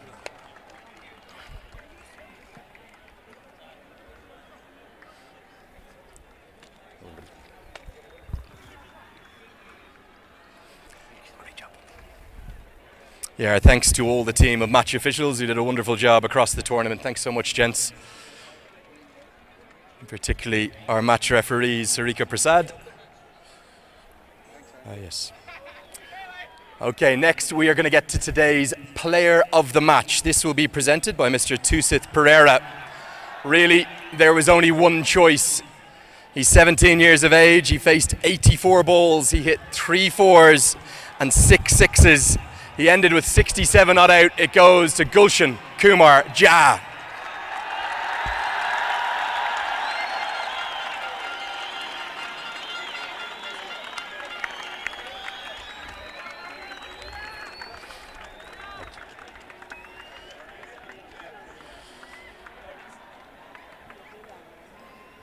And Gulshan, after you receive your award, you'll come up and join me for a quick chat.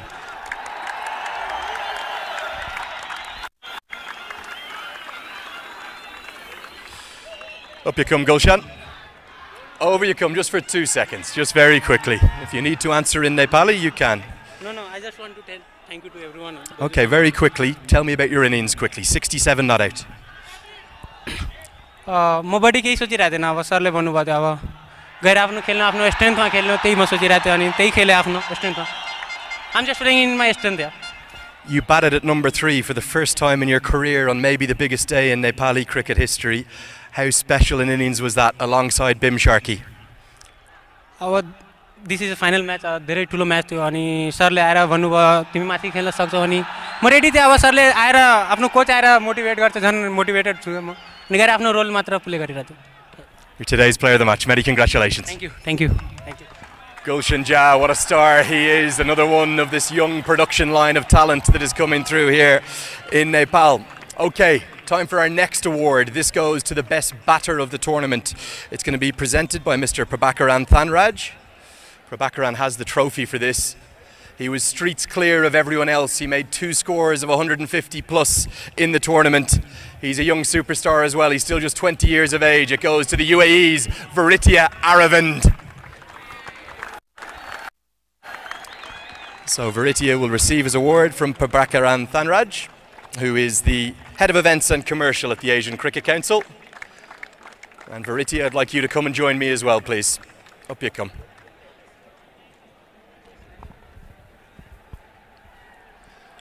Varitya, devastation at the result today, but firstly, what an excellent tournament for yourself. You batted brilliantly. Thank you so much. Yeah, I think I've had good memories here now in TU ground. I think it's a really good ground to bat on. So I think there were a lot of runs due from the last 3 months. So I think I'm glad to score some runs and contribute to the team's win. What was the occasion, the atmosphere? There must still be 10, 15, 20,000 people in and around this ground. What's it like out there in the middle? Honestly, it's unreal. You know, I think we don't really get this experience in associate cricket. So coming to Nepal is always a good occasion for us, and they made it worth it. So I think it was really good. Disappointment for the team today, but there's a great rivalry between these two sides, and that will last long into the future, you suspect. I think whenever us and Nepal play, I think it's always a good game. You know, I think it's always a really good game, really close game. So yeah, as long as we get good cricket, I think it's good for cricket. Varitya, it's great to see you shine. You're the best batter of the tournament. Congratulations. Thank you so much. Yeah, that's Varitya Aravind. What a star he is. A real star, not just of the associate game, but the world game. Okay, our awards will continue. It's time for the best bowler of the tournament, and I'd like to invite Mr. Tankalal Gissin to present this one. He led the top of the charts by a distance, but sadly he's not here anymore. He has flown back home to Oman. It's going to be collected on his behalf by Mr. Binod Das, who is the tournament director. The best bowler, it's Bilal Khan from Oman. And fitting that one great bowler collects the prize on behalf of another, as Binod Das, who has worked so hard alongside the Cricket Association of Nepal team to put on a brilliant event. Binod, our thanks to you, Dandavad. Okay, time now for the Player of the Tournament award, and this is one that is always hotly contested. This will be presented by Mr. Chatur Bahadur Chand. This was decided by the match officials, and it was very tightly fought, but I suspect the winner might be a popular one. It goes to Mr. Sandeep Lamachani.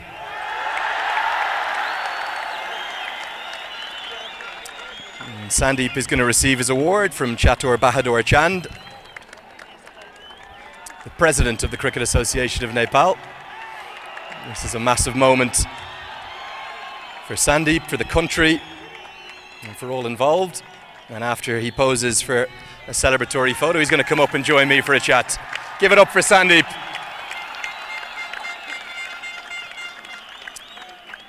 Sandeep, please come and join me, my friend.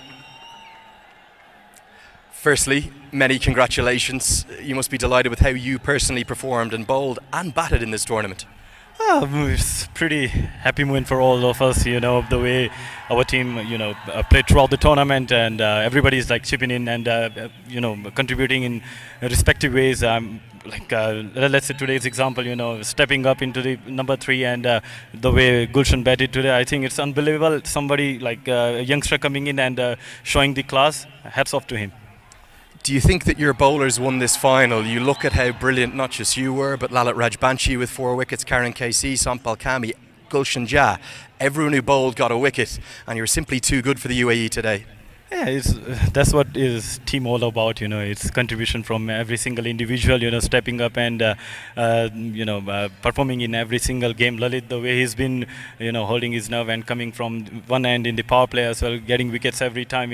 He's getting better and better every single day, and he's got a lovely future. And the way experienced bowler like Somdai and Karandai, they've been coming in and performing is unbelievable to see. Finally, maybe a message for every single one of these people who is still in and around this ground. What does this moment mean for the country? What does it mean to the fans? You can answer in Nepali if you like. Yeah, definitely, I would go with Nepali. सम्पूर्णमा सबभन्दा पहिला त धेरै धेरै माया सबैजना आइदिनु भयो. सर्वप्रथम त अब यो फ्यान्सहरू भनेको हाम्रो फ्यान्स मात्रै हैन, हाम्रो फ्यामिली भइसकेको छ सबैजना मिलेर. अनि जुन तरिकाले तपाईँ हरेक गेममा घाम पानी जे भए पनि तपाईहरु हाम्रो लागि आइथिन्छ यहाँ त इट्स सो हट एकदम रमाइलो लाग्छ सबैजनाको माझमा हामी खेल्न पाउँदा एज ए टिम. हामी तपाईँ सबैजनाको एउटै लक्ष्य हुन्छ नेपाललाई जति पनि हुन्छ हाम्रो आफ्नो तर्फबाट धेरैभन्दा धेरै माथिको स्तरमा पुर्याउने र यो एउटा नबिर्सिने क्षण हो हामी सबैको लागि र क्रिकेटको लागि पनि. थाहा छैन के हुनेछ यहाँ पछि, तर सबैलाई अपार माया, सबैमा एकदम हार्दिक धन्यवाद. Sandeep Ramrosa, Dandavad. Thank you. Okay, that's Sandeep Lamachani, the player of the tournament. Time now to present the runners-up medals, and I'd like to ask Mr. Tusith Pereira and Prabhakaran Thanraj to do that on the behalf of the Asian Cricket Council, and if all of the UAE team could come up one by one to collect their medals. And I'm sure the fans will give them a nice round of applause, a nice ovation for UAE. They made for a brilliant final, led by their captain Mohammad Wazeem, Aryan Lakra, Ansh Tandon, Varitya Aravan, the best batter in the tournament, Asif Khan, the big hitter, Rohan Mustafa, I'm sure he'll get a cheer, Basil Hamid, Sanchit Sharma, Zahor Khan, Ayan Khan, one of the best bowlers of the tournament, the young left-arm spinner, Karthik Mayappan, talented young leg spinner, bowled brilliantly at phases, Junaid Siddiq, Ramiz Shahzad and Matiullah. And of course the support staff as well, if they could please come up too. That's Karthikeyan Rathanam, the manager, Mudassir Nazar, the head coach, Ahmed Raza, the assistant coach, Azaradan Reshi, the trainer, and Manish Deepak Pardeshi, the physio.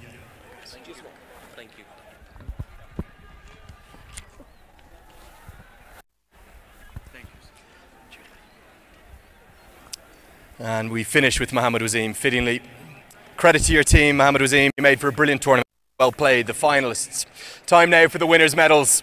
And they are going to be presented by Mr. Chatter Bahadur Chand, the President of the Cricket Association of Nepal, and also Mr. Purner Bahadur Khadka, who is the Deputy Prime Minister.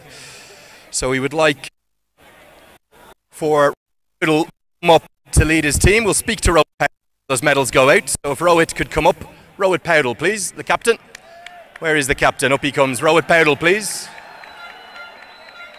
Rohit, up you come. We'll have a chat first and then the team can get ready to take their medals, okay?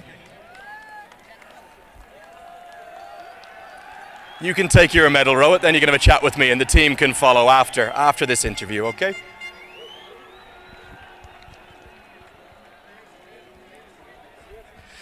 Rohit, come here to me, my friend. Utterly incredible what you and your young team have achieved. How are you feeling right now? Very happy with the performance of the team. I feel very lucky that I got an amazing team. First of all, I want to thank the crowd. They have been here for so long and they're still here. And yesterday also in rain also they were standing for us. So biggest thanks to them, and we as a team are very grateful to them. So thank you so much to the crowd.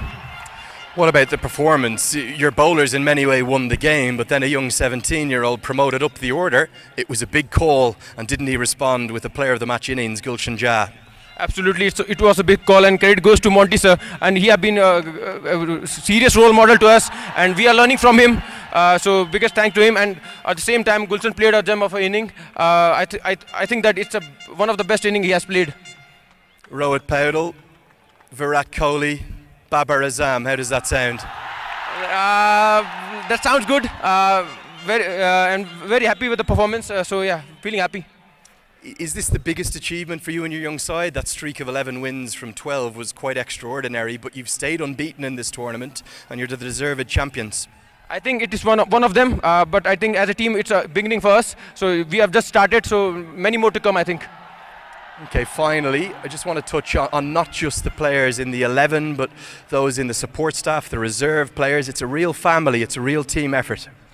Just like Monty sir used to say that we as a team we are now converting into family. So there's a big support of all the support staffs such as Sidearms, Raman Dai, Vikram Dai. Everyone has been contributing throughout the tournament. So we're really grateful to them. Thank you so much to them. Finally, maybe a words for just a few of those crowds in Nepali, please. सबैजनालाई हृदयदेखि नै धन्यवाद. यसरी आएर माया गरिदिनु होला. Thank you so much. Rohit, you're a superstar, you're a great leader. We're going to ask you to come to one side, but you'll be lifting that trophy in the second, and you might help me call up your team. Let's go with Karen KC, as all of the players are going to receive their medals. Bim Sharkey next. Up comes Dipendra Singh Airi. We've got Arif Sheikh, Kushal Bertel, followed by, what about this youngster, Kushal Mala, Asif Sheikh, Gulshan Jah, the player of the match, Pratish GC, Sampal Kami.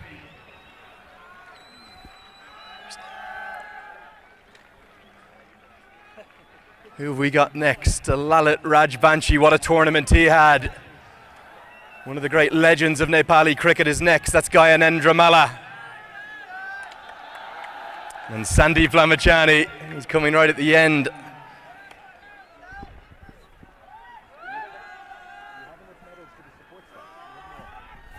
I think we've got medals for the support staff as well, if I could ask Monty Desai to come up, alongside at least a couple of them. Joined by Vikram Dai. And hopefully we have at least a couple of more medals to give out for the team, the support staff, the team behind the team.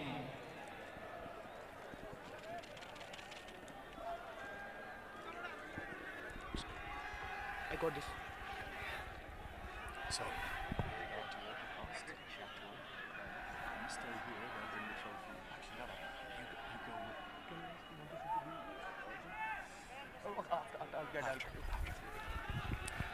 Our thanks, our congratulations to all the team. And here is the moment everyone here is waiting for.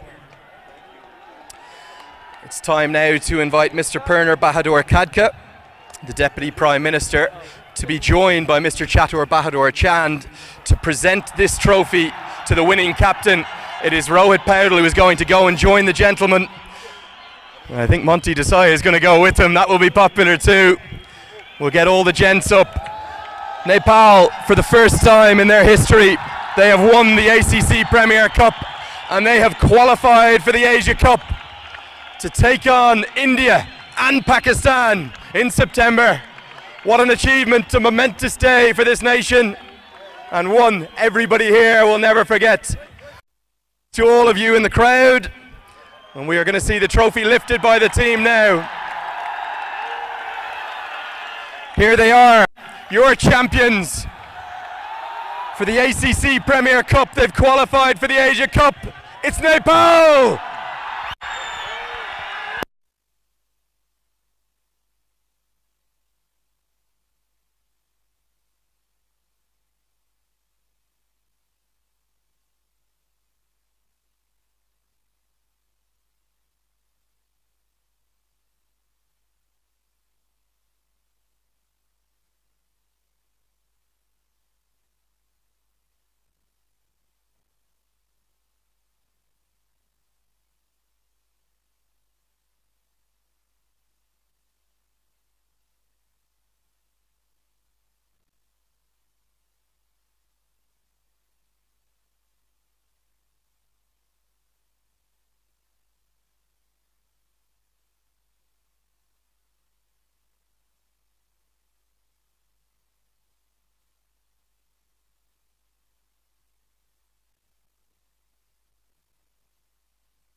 And what tremendous scenes we have here at the TU International Cricket Stadium, where Nepal are the champions and they qualify for the Asia Cup 2023.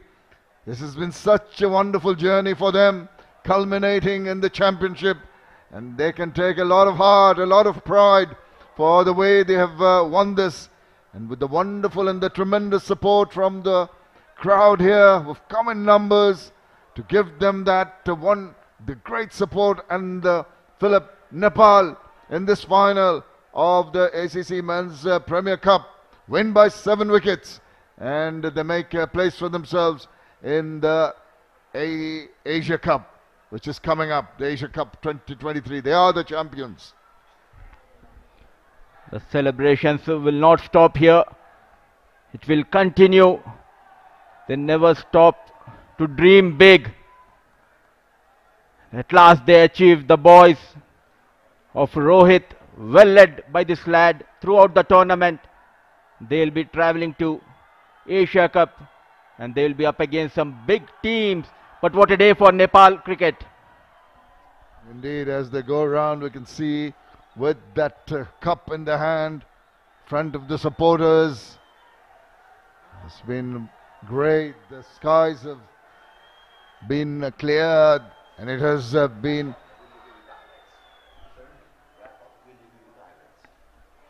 so Nepal winning, and deserved winners.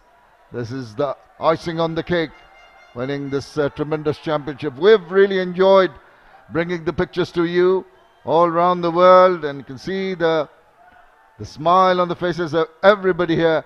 And it's been a tremendous tournament to be a part of, and we hope that Nepal, with this championship, it will be that journey that starts here for bigger and better things. Well, we take our leave now, and we're going to bring you the highlights of the match to finish off, and we sincerely hope that you've enjoyed it here. We've enjoyed having you as our visitors, and we'll look forward to a company in the not too distant future. So for the moment, it's a very goodbye from the TU International Cricket Ground here in Kathmandu.